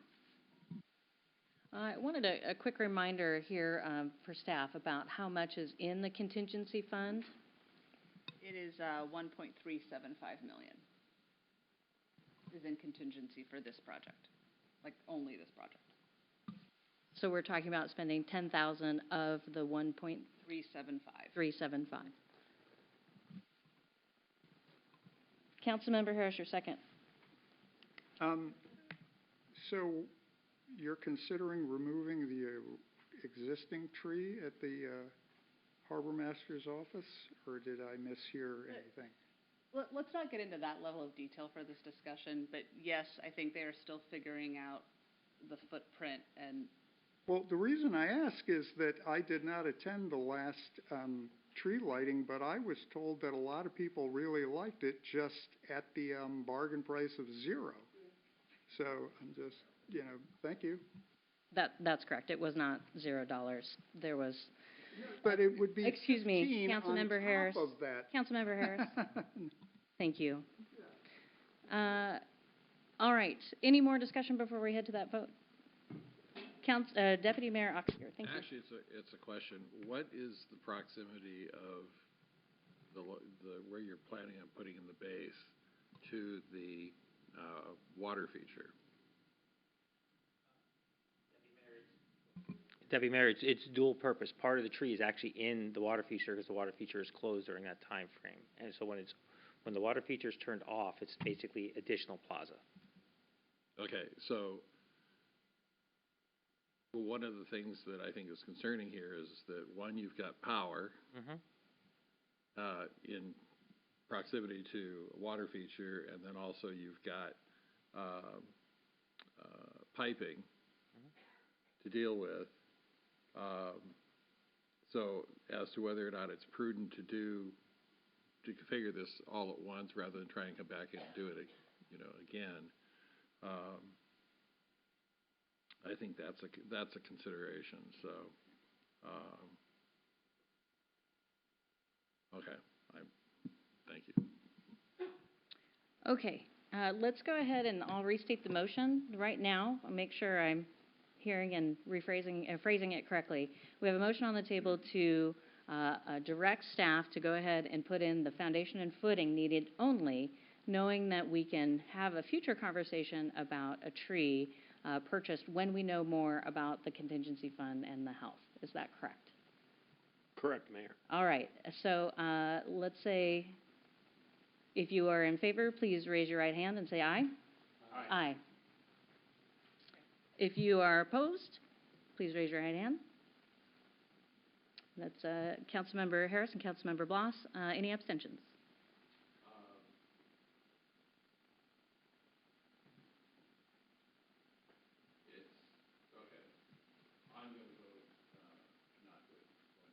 Okay, thank you. That's a nay vote. Okay. Thank you very much. Thank you. Okay. Let's go ahead and read the consent agenda. Item 1, approval of vouchers. Item 2, approval of minutes. Item 3, South King Housing and Homelessness Partners allocation of funds. Item 4, density bonus for religious properties ordinance, second reading. Item 5, tree preservation program grant award and task assignment. Item 6, Redondo manhole replacement project construction contract award. Item 7, 2026 field house maintenance, and that concludes the consent agenda, Mayor. Council, do we have a motion? Councilmember Nutting. I move to approve the consent calendar as read, Mayor. Second goes to Councilmember Bloss. Does any council member wish to pull an item? Councilmember Harris. Item 3, the skip allocation. Okay. Any other items? Okay, hearing none. We'll vote on the consent items 1, 2, 4, 5, 6, and 7. All in favor, please say your raise your right hand and leave it until I can say your name. Deputy Mayor Oxiger, Councilmember Steinmetz, Councilmember Harris, Councilmember Desmonte, Councilmember Nutting, Councilmember Blas, and myself. Consent passes 7-0. Now we'll go to item number 3, and that was yours, Councilmember Harris. Thank you. This gets into the weeds. I strongly support Dorsal and Skip. It's a tremendous thing they are trying to do to increase housing opportunities. I always vote no. My predecessor in this seat said before I got on, too slow. And in fact, our contribution, our contribution never leads to increasing housing in Des Moines. It is a distraction. We end up building things other places and not increasing availability here. So it's somewhat, we pay $31,000 a year to not achieve more opportunities for people to live here, and let's vote. Thank you. Do I have a motion? Councilmember Nutting.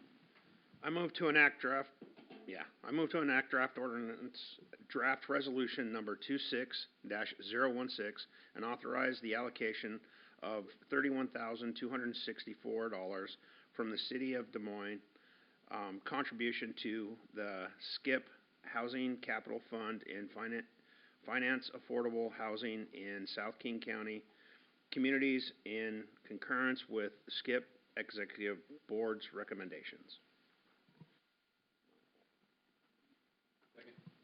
Thank you. It's been moved and seconded.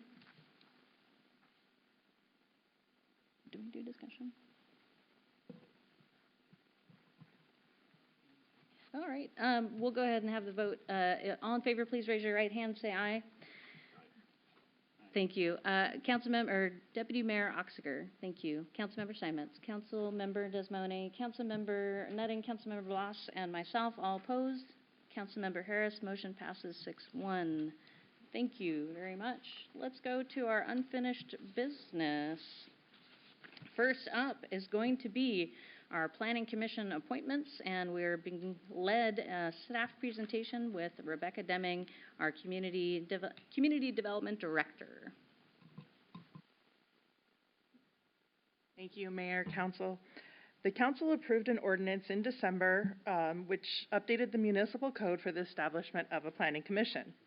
In February, the Council provided their recommendations and determined the 7 applicants that they recommended for appointment. The Council requested those 7 applicants were invited back to return to this meeting and introduce themselves prior to final appointment. Additionally, the Council still needs to determine which of these 3 applicants would serve for the initial 2-term in order to stagger those future appointments. Staff is recommending that you put those either names into a hat or use a digitized random selection to draw those names to serve those 2 terms. Or you can choose a different process. But those 7 applicants are here to do the introductions as requested. Thank you. Good evening. I'm Danielle Anderson. I live on North Hill. And just a little bit about myself. Des Moines has been a part of my entire life. My grandparents actually built their house on North Hill in 1965, and about 4 years ago we purchased it. I grew up in Federal Way nearby, so I am a South Sound girl all the way. I went to the University of Washington School of Architecture, and I have been working in the field for over 20 years now. I started my career in urban design and architecture, doing transit work and public works projects. I worked on the ill-fated monorail project, if anybody's old enough to remember that, or in the city, and some community centers, things like that. And then I've also done medical office planning and commercial work with developers. Most recently, I have my own small business doing residential design right here in Des Moines. So my husband and I are both small business owners. The reason I wanted to join the Planning Commission is because I do work in a lot of jurisdictions around the metro area, all the way up from Snohomish County down to Pierce County, and east and west, sorry. And I spend a lot of time in municipal codes, a lot of time in municipal codes. And I have compared, contrasted municipal codes for all of the various jurisdictions that I've worked in, which sounds super boring, but to me it's actually kind of interesting to see the differences. And also going through the permitting process in many different jurisdictions. I have a lot of thoughts on that, as you can imagine, and a lot of experience with that. I'm also very passionate about urban planning, about creating a downtown core that is welcoming and attractive. I love the idea of getting pedestrians on the street, moving around, small shops, people wanting to be here on a Saturday afternoon. I plan to stay here hopefully for my whole life, and I just want to see this community just really grow. And I think from the perspective of fiscal responsibility, as that has come up many times tonight, proper urban planning and proper zoning and all that kind of stuff can really, really improve city budgets and the ability to collect funds. So that's why I'm here, and I hope that I can be of service for a long time. Thank you. Thank you. I want to go after somebody else. I'm Michelle Curry. I am a Des Moines resident, born and raised. I wanted to be on this planning commission for two reasons. First, as a resident, just because I'm a little bit tired of seeing the potential and hearing about the potential and feeling the potential, and it's just time that I get involved in some way and try to help realize that potential. And I decided now was the time I would come up with the time to do it. Second reason, I own a small business in Des Moines with Todd. We own the Print Place, and it's super important to me that Des Moines continues to be a place where small, independent businesses can thrive for almost 40 years, which is what the Print Place is at now. So I want to be part of the group that maybe keeps our foot on the pedal, keeps your foot on the pedal, keeps our eye on the prize. I feel like people have tried, and it's go and stop, go and stop, and go and stop. And hopefully now with new leadership and fresh eyes and a council that seems determined to work together, that we can be the group that kind of keeps our foot on the pedal and things actually get realized around here. So thanks. Well, I kind of want to go after someone else too. My name is Tracy Buxton. I live in Des Moines. I'm the former mayor of the city of Des Moines. And currently I'm the founder and president of the new Des Moines Chamber of Commerce. And so for the last handful of years, several years, I've worked closely with the administration and the council in this city in regard to community development, zoning, planning. And in this new position, I believe that bringing my voice to the table is a nice connecting bridge between the business corridor, the business community, and the administration and council in the city. And so I feel like I think it would be very helpful to have me aboard and having a voice at the table. And another thing I really appreciate as I look is the invitation to so many women to participate in this arena. So often, even in the current era, there are still very few women that enter these circles. So I appreciate this opportunity. Thank you so much. Thank you.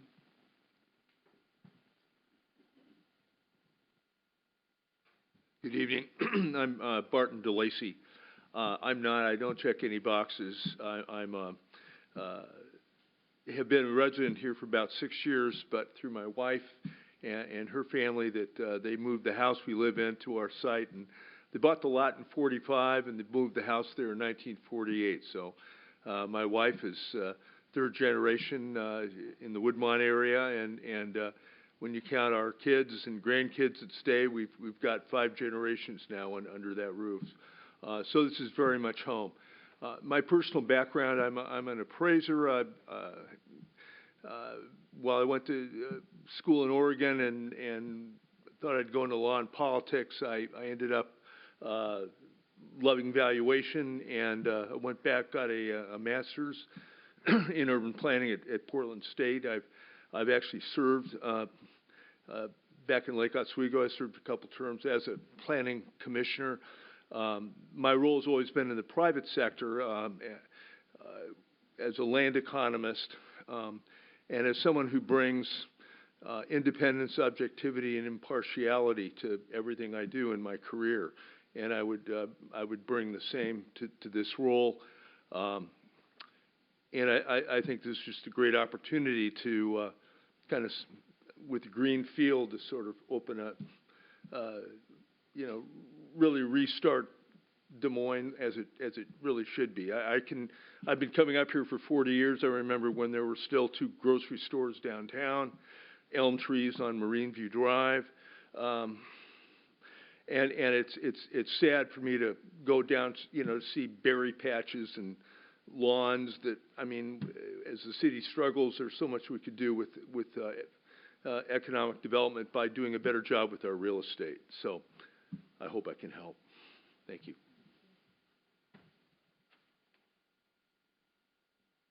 Hello, everyone. I'm Colleen Gantz, and I am an 8-year resident of the Zenith neighborhood here in Des Moines. I live across the street from the Seashore Club that's celebrating its 100th year anniversary this year.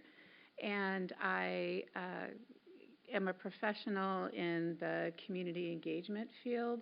I work for many of the municipalities throughout our state and across the country with a people-first approach to infrastructure development in the areas of transportation, environment, and health.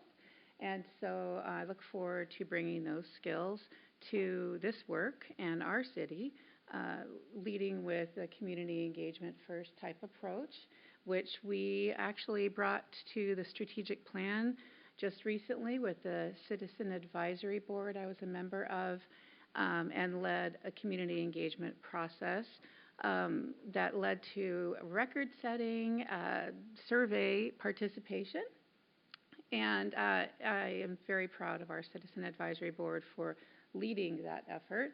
And I want to do this because I want a way to give back to Des Moines and would love to apply the skills and expertise that I gained over the years to this city and this opportunity.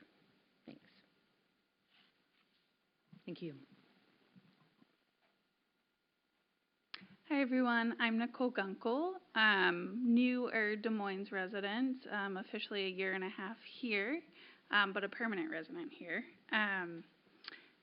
I have a 10-plus year background in economic development. It's kind of my career at this point, and more recently a lot with small businesses and how to make a community help small businesses thrive and how to better build a community around supporting those businesses. In Washington State alone, 89% of our economy is driven by small businesses. The reason I wanted to join the planning committee, I live in the Marina District. I walk it almost every single day, if not like 3 times a day, in between work breaks. And I want to see more. I want to spend my money here.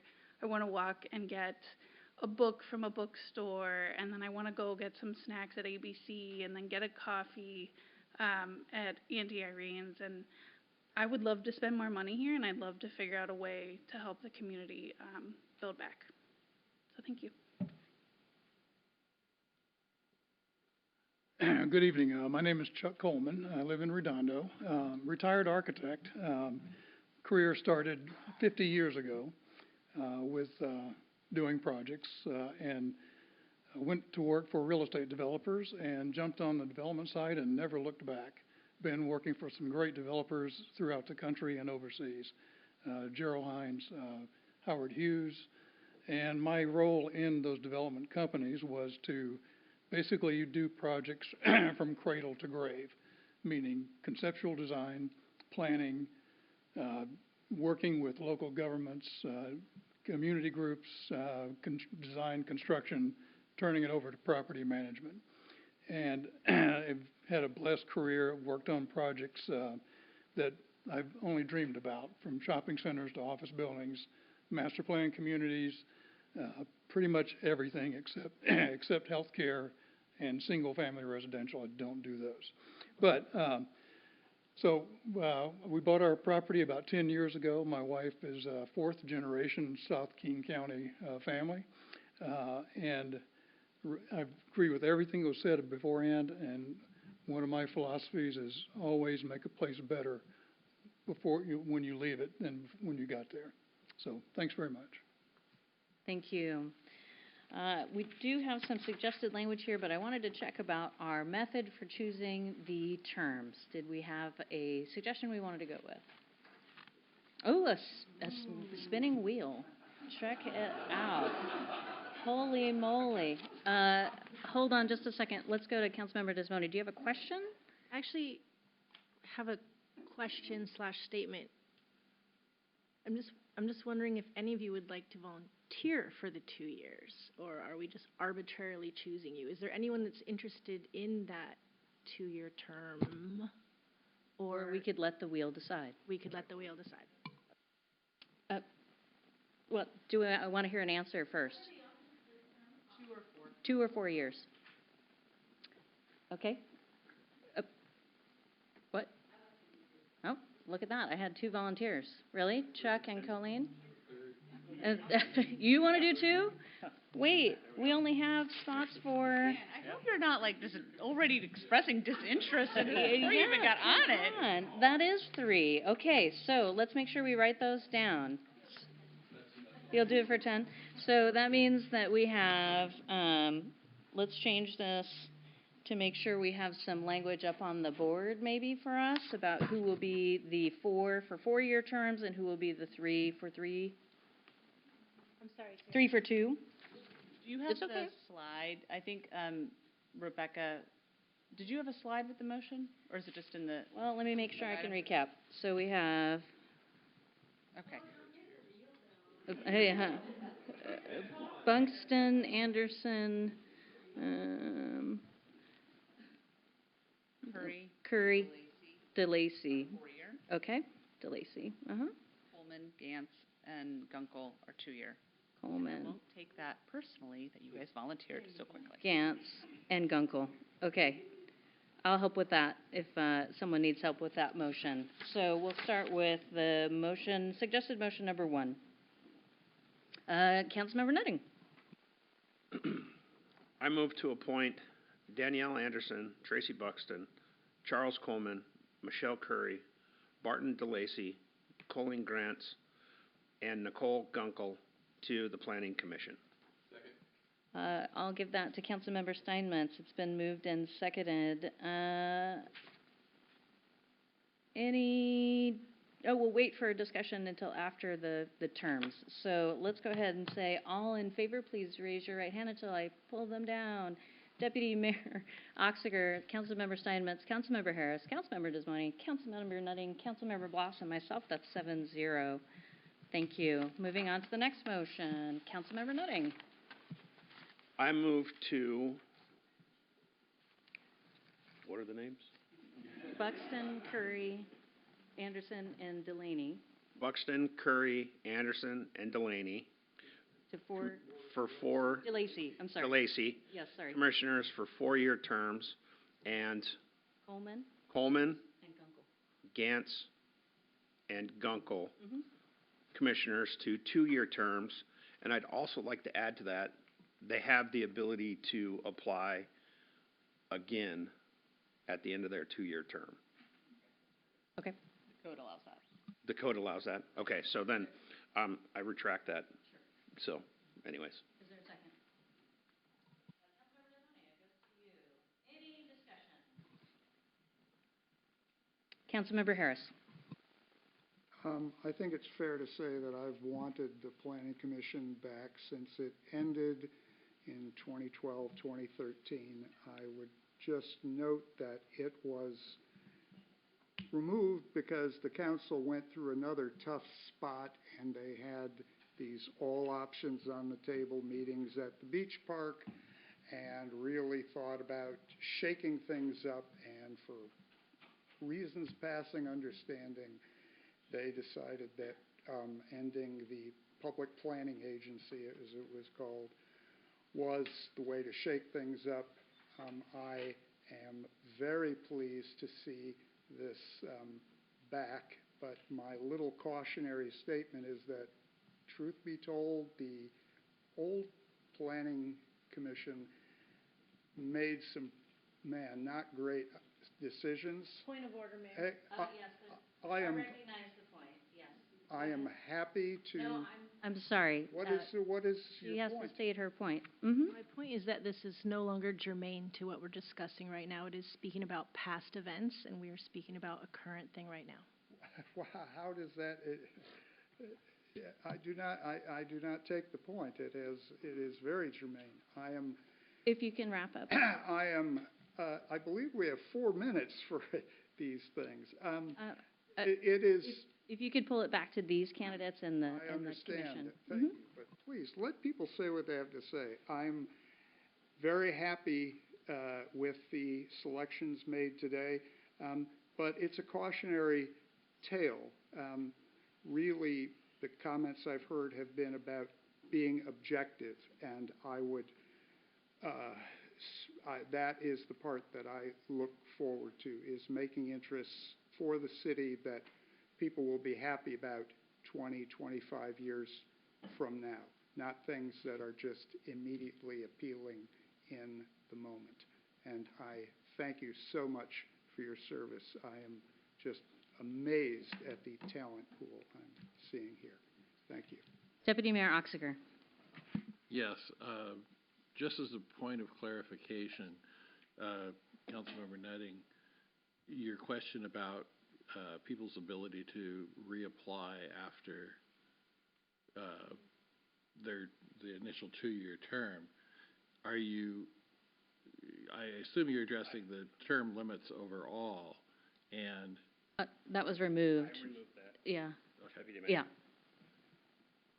Thank you. But then, okay, I'll raise the question again. Are we saying, yes, you can apply afterwards, but are we having an 8-year and then a 2-year, 8-year and then a 6-year situation, or is the idea that after 2 years they would still have the ability to go to 8 to meet the term? The terms will be 4 years, so I believe there is a term limit of 2 terms. So people that volunteered for 2 years, if they then apply for a second term, will have a 6-year service. So that's where we're cutting it. Okay. Thank For you. those few people, everybody else will have 8 years because the Cape. Want to clarify that. Thank you. Councilmember Simons. Yeah, I just want to say congratulations to all of you. I do think we have a great group. It's a brand new group. I like everything that I was hearing from everybody up here. This council is an entirely different council. What's passed is passed. We're looking to moving forward with you. Thank you. Congratulations. Councilmember Blas. Thank you for stepping up. Thank you for working with us, and we look forward to working with you all. Councilmember Nutting. Thank you, Mayor. I just want to thank everybody that applied for the positions. I mean, I've been in the city for 25 years, and the volunteer pool has run dry a lot. And so I appreciate everybody and well-qualified candidates, and congratulations to the 7 that made it through, and look forward to working with you. So well-qualified, and look forward to it. Thank you. All right. I think I have a motion that I need to wrap up here. All in favor, please raise your right hand. Deputy Mayor Oxiger, Councilmember Steinmetz, Councilmember Harris, Councilmember Desmoni, Councilmember Nutting, Councilmember Bloss, and myself. That's 7-0. Thank you very much, and thanks for coming in today. I really appreciate your time. Trying to move us on. Let's talk about item number 2. Six-Gill Shark Commemorative Street Name. And Tommy Owen is here. Mr. Owen. Oh, wait a second. All right. Good evening, Mayor and City Council. Tommy Owen, City Engineer. This evening I have a brief presentation on the Six-Gill Shark Commemorative Street Name. So last year, this came up as a topic of discussion for the council a couple times, but no action was ever taken. Then at the January 22nd meeting of this year, council received public comments to reconsider the Six Gill Shark street name signage. So what staff came back with at tonight's meeting is Six Gill Shark Way would become the commemorative name of Redondo Way South, as shown in the map here highlighted, basically from Redondo Beach Drive down to the city limits with Federal Way. The cost to implement this commemorative street name signage would be approximately $500. For this location, it's basically 2 signs and the cost of labor and install. And with that, I'll leave you with the motion. Councilmember Nutting. I move to enact draft resolution number 26-015, establishing a commemorative name of Six Gill Shark Way for the section of Redondo Way South between Redondo Beach Drive South and the jurisdictional boundary with Federal Way to the southeast. Do I have a second? I'm going to give it to Councilmember Desmoni just for fun. Any discussion? Councilmember Harris. It's actually a question. These are standard street signs. They don't have just like, a shark logo or something like No, it'll just be the standard street name sign with the commemorative name underneath it. Okay. No, I just thought because, like, as part of the thing, like, if they're, I'll ask Russ about it, but just something that sort of drew attention to the whole thing. Okay. I'm just, $500 seems cheap for street signs for some reason. I don't know. Is that just that's really why I asked. Is that the going fee? Yeah, that is. Okay, thanks. Deputy Mayor Oxiger. Yes. So you say placement of 2 signs. Would one of them be at the point of the jurisdiction with Federal Way? We could do that. Currently, there's no signage up there, Right. though. Yeah. We could look into something like... Well, no, I'm not suggesting that we do it because you'd be putting to me, you'd be putting a sign in the middle of, a forest, So, okay, that was my concern. Thank you. All right. Well, looks like we're out of discussion. We have a motion and a second. All in favor, please raise your right hand. Deputy Mayor Oxiger, Councilmember Steinmetz, Councilmember Harris, Councilmember Desmoni, Councilmember Nutting, Councilmember Bloss, and myself. That passes 7-0. Thank you. All right, we're moving on to item number 3, our Salary Commission Ordinance first reading and a staff presentation by Assistant City Manager. Oh, this is not right, but A.J. Johnson. Thank you. I got half of it right. Mayor, for clearing up that you do know my name. I appreciate that. Yeah, no problem. Good evening, everyone. I don't know if I can beat the time box of Tommy's presentation, but we'll see what we can do. My name is Adrienne Johnson-Newton, or AJ, and I am the Assistant City Manager. And I am here tonight to follow up on a discussion we've been having that started in December about a salary commission, and tonight is the first reading for the draft ordinance. Oops, sorry.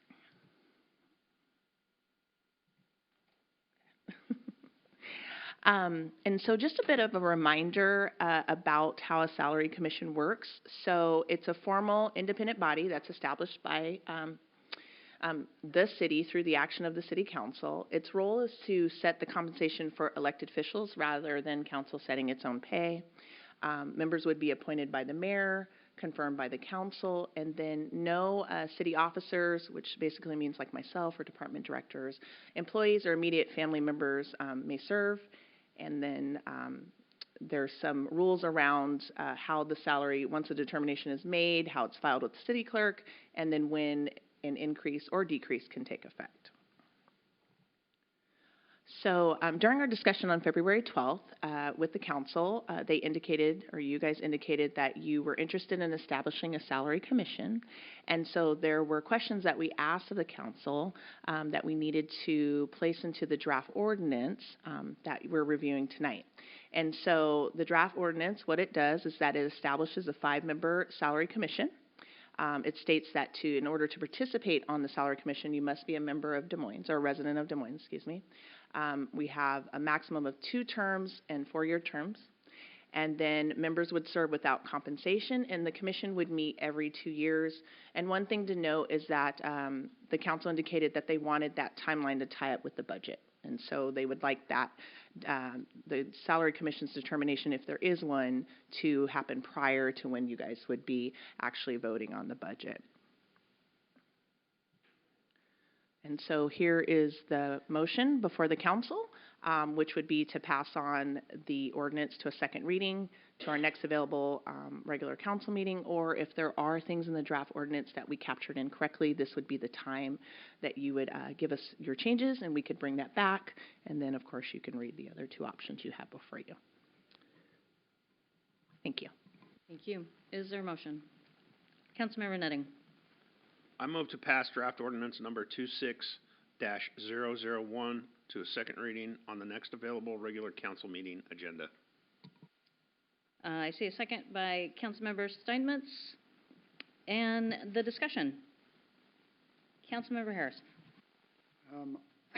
Yeah, for what it's worth, I will again encourage people to change direction. Just if you insist on more money, just settle on a fixed percentage, and this is yet more stuff for people to, it's just more administrative junk, and I will be voting no. I encourage you to do so as well. Thank you. Councilmember Steinmetz. Yeah, I think this is a good opportunity to get the public's feedback as to what the compensation should be up here without us having to get in that awkward position of saying, God, do I want to raise? But, you know, what are the voters going to say? Let's just put it out there to a community, a commission of the voters, and so that it can actually happen. It's not administrative. It meets every 2 years. It's not going to be a burdensome thing, but it's a decision that should be made because there hasn't been a change in compensation in, what, a decade or more? 1999. Yeah, since 1999, and that's kind of crazy. We do want to encourage people to feel like they can participate, both in setting salaries and in running for the council, and I think we'll accomplish both of those. So I think it's a good thing for the community to do it this way. I have a couple of things to add. While I know it is a tough budget season and I know it's a hard time to look at this, we're not predestined in knowing what the commission will do. They may come back and say that there's no money to raise or that we're compensated correctly.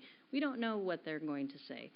But echoing Councilmember Steinmetz, the council has not considered its own compensation since 1999. I have seen regional conversations around salary or compensation studies regionally, and they even leave us off the list because our salaries are so low that they don't even want to consider Des Moines as a data point when discussing it around other municipalities in our area. So we don't know what we're going to say, but we do know that we're an outlier and absolutely how low that is. And I see it as an opportunity to encourage more people to run for this office because I don't want it to be a barrier for folks to say, I want to do this, but I know it'll take a significant amount of time and resources, and I'm not going to get compensated in any way. And if I have to choose between putting food on the table with a job that earns more money or going out for city council, I may have to choose the one that will cover my bills. So I encourage folks to support, but this is going to be our first reading, and so we're going to talk about it again, and we'll have a chance to get everyone's feelings again at that second time. So I'm going to pass it to a vote. All those in favor, please raise your right hand. Deputy Mayor Oxiger, Councilmember Steinmetz, Councilmember Desmonte, Councilmember Nutting, Councilmember Bloss, and myself. All those opposed, Councilmember Harris. Motion passes 6-1. All right, thank you. Let's move on to our next item, which is going to be our Transportation District. Thank you, Mayor. This one is me. Thank you. Matthew Hutchins, Assistant City Attorney, with the staff presentation on Draft Ordinance 25-080, a $10 car tab fee increase. Since 2008, the City of Des Moines has had a Transportation Benefit District, or TBD, which is a special taxing authority to generate funding for transportation improvement projects. Originally, the TBD set a $20 per car per year car tab fee that was increased in 2015 to $40, where it is today. This $40 car tab fee is currently bringing in about $950,000 per year for funds that are restricted to basically roads purposes, oftentimes are arterial paving projects. So in September of this past year, staff brought to council a number of revenue generation options given the fiscal constraints of the city.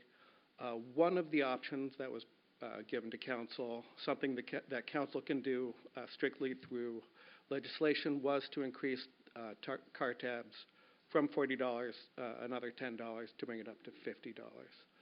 That's projected to bring in approximately $240,000 per year. Again, that would be restricted to transportation improvement purposes. And then after a further discussion, council directed staff to bring back an ordinance for consideration. And that is what Draft Ordinance 25-080 would do. If council did opt to pass the ordinance, just a few mechanical things.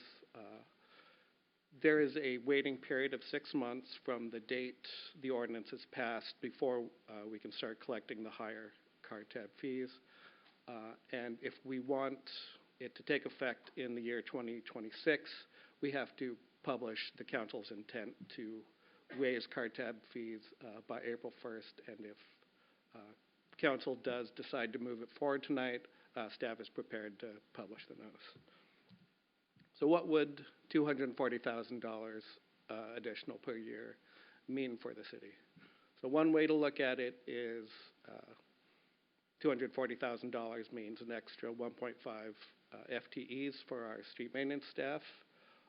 Another way to look at it, it is increasing our capacity to do our asphalt paving program to make sure the streets are in good repair. And if we use these funds in projects where we're partnering with utilities, where we're both contributing funds to do the work, it's a force multiplier. And for example, on Midway Source 16th Avenue project, the $240,000 would mean 2 lane miles of new roadway. So previous and current projects have been funded with TBD funds. Include the arterial street paving program, downtown alley improvements, Barnes Creek Trail, and the North Hill Elementary Walkway program. And then just so we know what other cities in the state are doing with respect to TBD car tab fees. Des Moines is one of 58 cities in the state that have a TBD and impose car tab fees to raise money. There are at least 4 cities that are already at the $50 level: Bainbridge Island, Lake Forest Park, Seattle, and Vancouver. And 3 of those, in addition to the $50 car tab fees, have a additional sales tax on top of their regular sales tax, sort of like the public safety sales tax you recently passed, but for the money goes to TBDs. There are also several cities at the $40 level where Des Moines is right now. And again, 3 of those cities, Linwood, Olympia, and Shoreline, have $40 car tab fees plus the additional sales tax. So my takeaway from this is that if the council did opt to raise it to $50 right now, we would not be a huge outlier in terms of what the TBD imposes. So that concludes my presentation. There's a suggested motion on the screen. Are there any questions? Councilmember Bloss. A quick question on the timing. So if today we pass a first reading, second reading, we do it next city council meeting the week after, and then we can have the ordinance in place before April 1st. It has to be published and final before April 1st. We don't have much time, is what I'm getting at there. It would be best if it was passed by April 1st, but we definitely have to have it. If you're asking if you vote on March 26th, will it be in effect for April 1? The answer is yes. So at the point where the council votes, it's in effect. Thank you. Okay, is there a motion? Councilmember Nutting. I move to pass draft ordinance number 25-080 to a second reading on the next available regular city council meeting agenda. Is there a second? Councilmember Steinmetz. Any further discussion? Councilmember Bloss. I will reluctantly vote on this in favor of this card tab fee increase. $10 may not seem like a lot of money. It's not a lot of money for many of us, but it's not the only fee increase that people are going to be hit with. And that starts to add up, and for some people, that is going to be hard to budget for. But we are very limited in what revenue increase we can get with this city. That's one of the only tools we have right now to improve our bad fiscal situation, and so I will vote in favor. Councilmember Steinmetz. Yeah, I agree with what Councilmember Bloss just said, but I'd just like to point out that there was a point in time when the council was very proud that they were able to start budgeting regular repavement, and that fell away. Now, they've been very creative about trying to do forget the term for it. When somebody else is working on it, we can work with them. And so if the street's going to get dug up, it gets planned out better. And this is a force multiplier for us. We have a lot of streets in our extra long city, even though we're a mile wide, we're 6 miles long. And, you know, it's just we've got to have a revenue source to address paving those streets and getting that done. And this is the practical way to go about it. We are not going to be an outlier on this. Most of the other cities that I've talked to are looking, I've talked to council members in other cities, they're looking at this as a revenue option as well. So I think this is the right way to go about addressing the needs of the future of the city, and so I'm going to support this. Councilmember Harris. I too will support this, but again, like with the Christmas tree and so many things, this should be a cautionary tale. We are a fee-for-service community. We're not a bedroom community anymore. And every time, it's not like just that it's $10. It's that there are so many fees, and it makes it just contributes to not having any kind of real plan when you have so many of it's like having your credit card, your bank statement, and it's got like 32 of these little auto debits. It's become a third or more of our budget, and it makes it impossible for us to get on top of it when we talk about being sustainable. So we should, vote for this, but just think about what it means to always be just taking all of these fees to the max and struggling year after year. So something to think about. Thank you.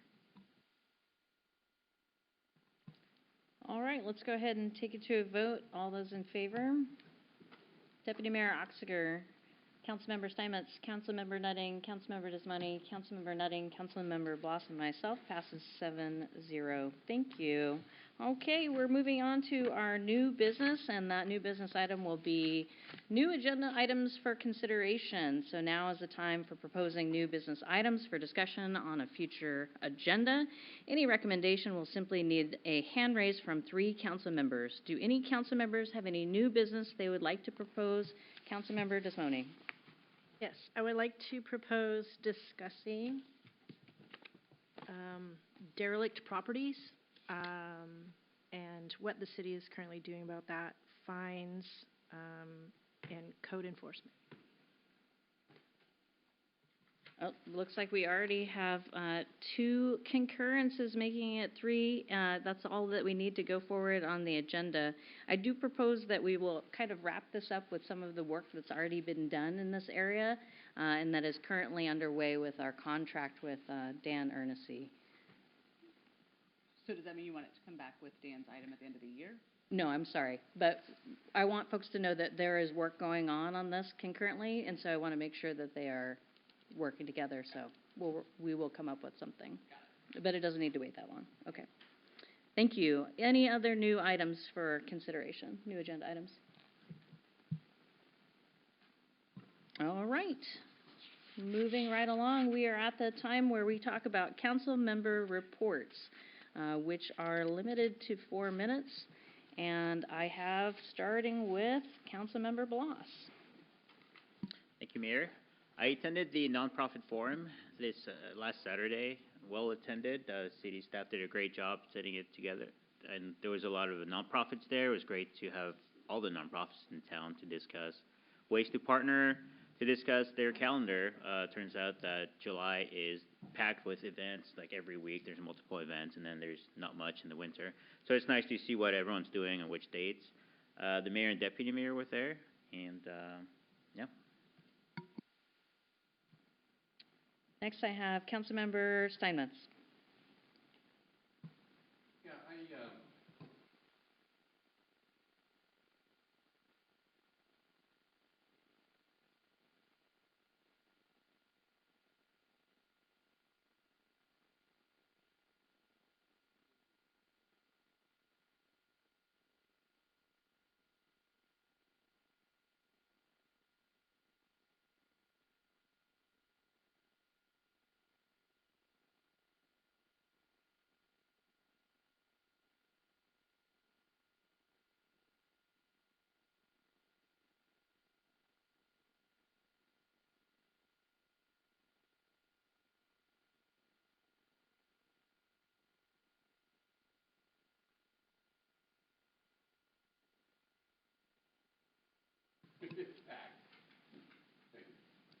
Thank you. Councilmember Harris. Thank you. I did participate in the King County Emergency Management Advisory Committee on Wednesday. There wasn't that much to report beyond what Mr. Everton said, because just frankly, they have gone from having these really big concerns about huge attendance to I have tickets for a lot of the games, and, they were like a couple of thousand, and now I'll probably be able to get some tickets for $39. So that should be indicative of, so the whole notion of security and crowd attendance and so on, it's beyond disappointing to me that this should be a huge thing for the area.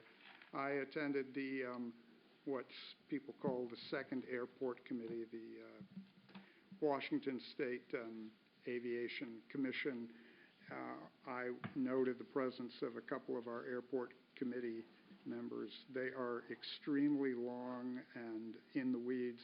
I wish they had stuck around, because they would have had a chance to speak to our attorney during the third runway, who has become something of a national wheel.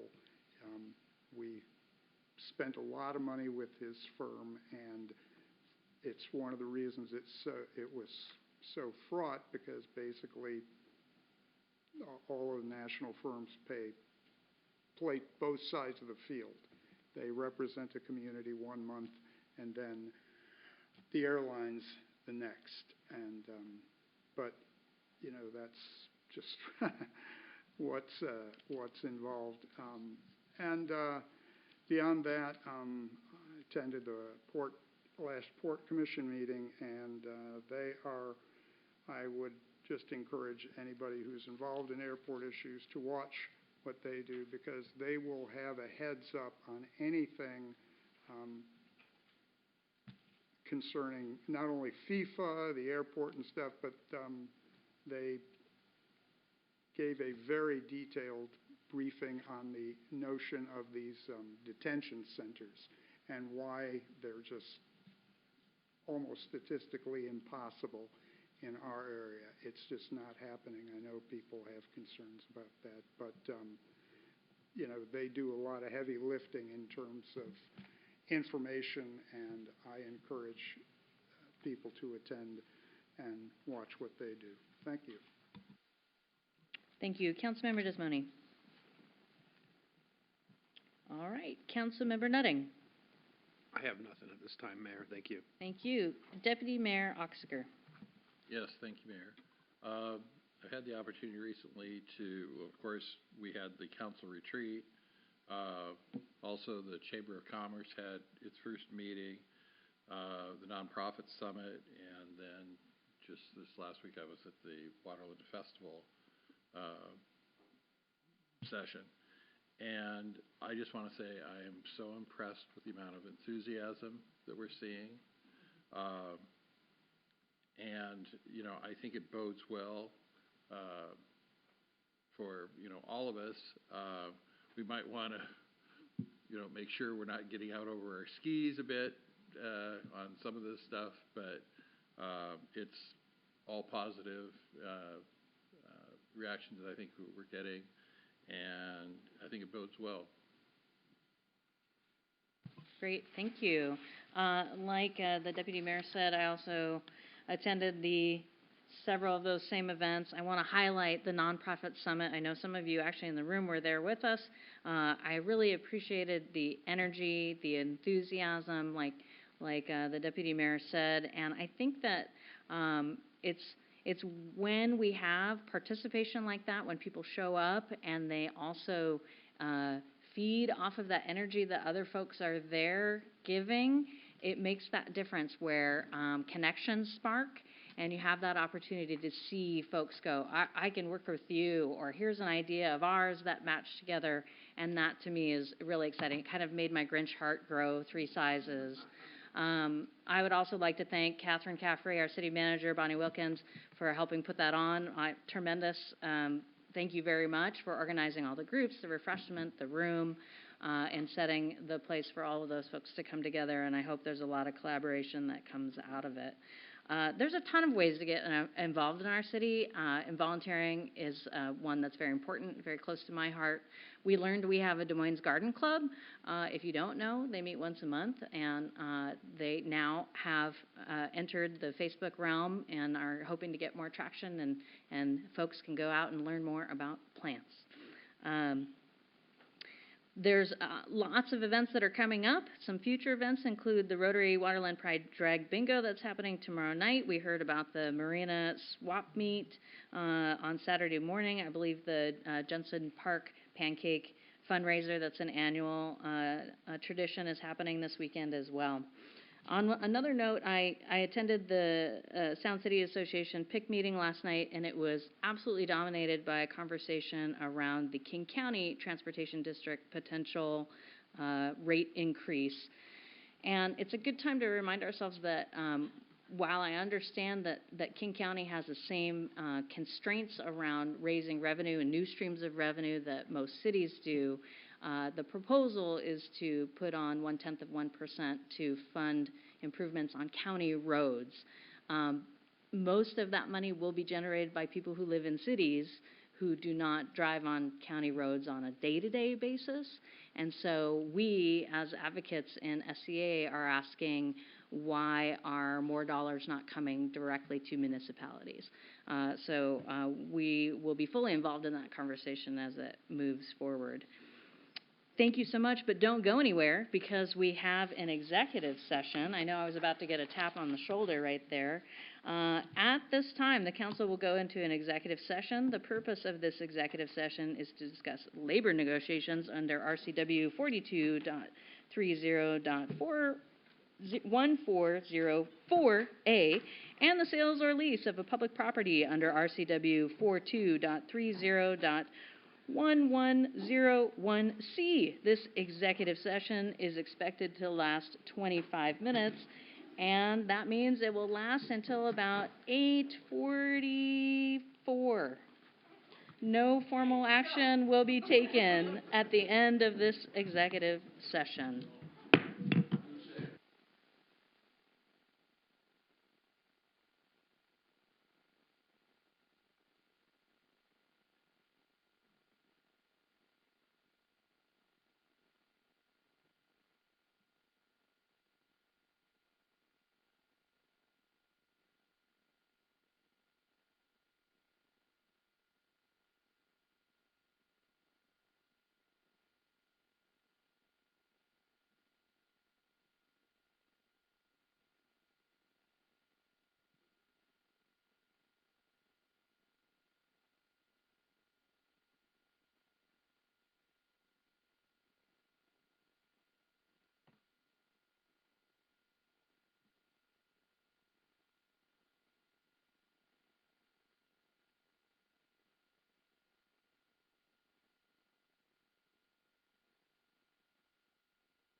Okay, our executive session needs a little bit more time, so we're going to extend the executive session for another 6 minutes to 8:50. Thank you.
How about you? All right, thank you. We are at the end of our meeting. Our next meeting will be a regularly scheduled City Council regular meeting on March 26th, 2026. Is there a motion to adjourn? It goes to Pierre. Councilmember Bloss. So moved. Is there a second? Second. All those in favor, please raise your right hand and say aye. Aye. Thank you. Motion passes. We are adjourned.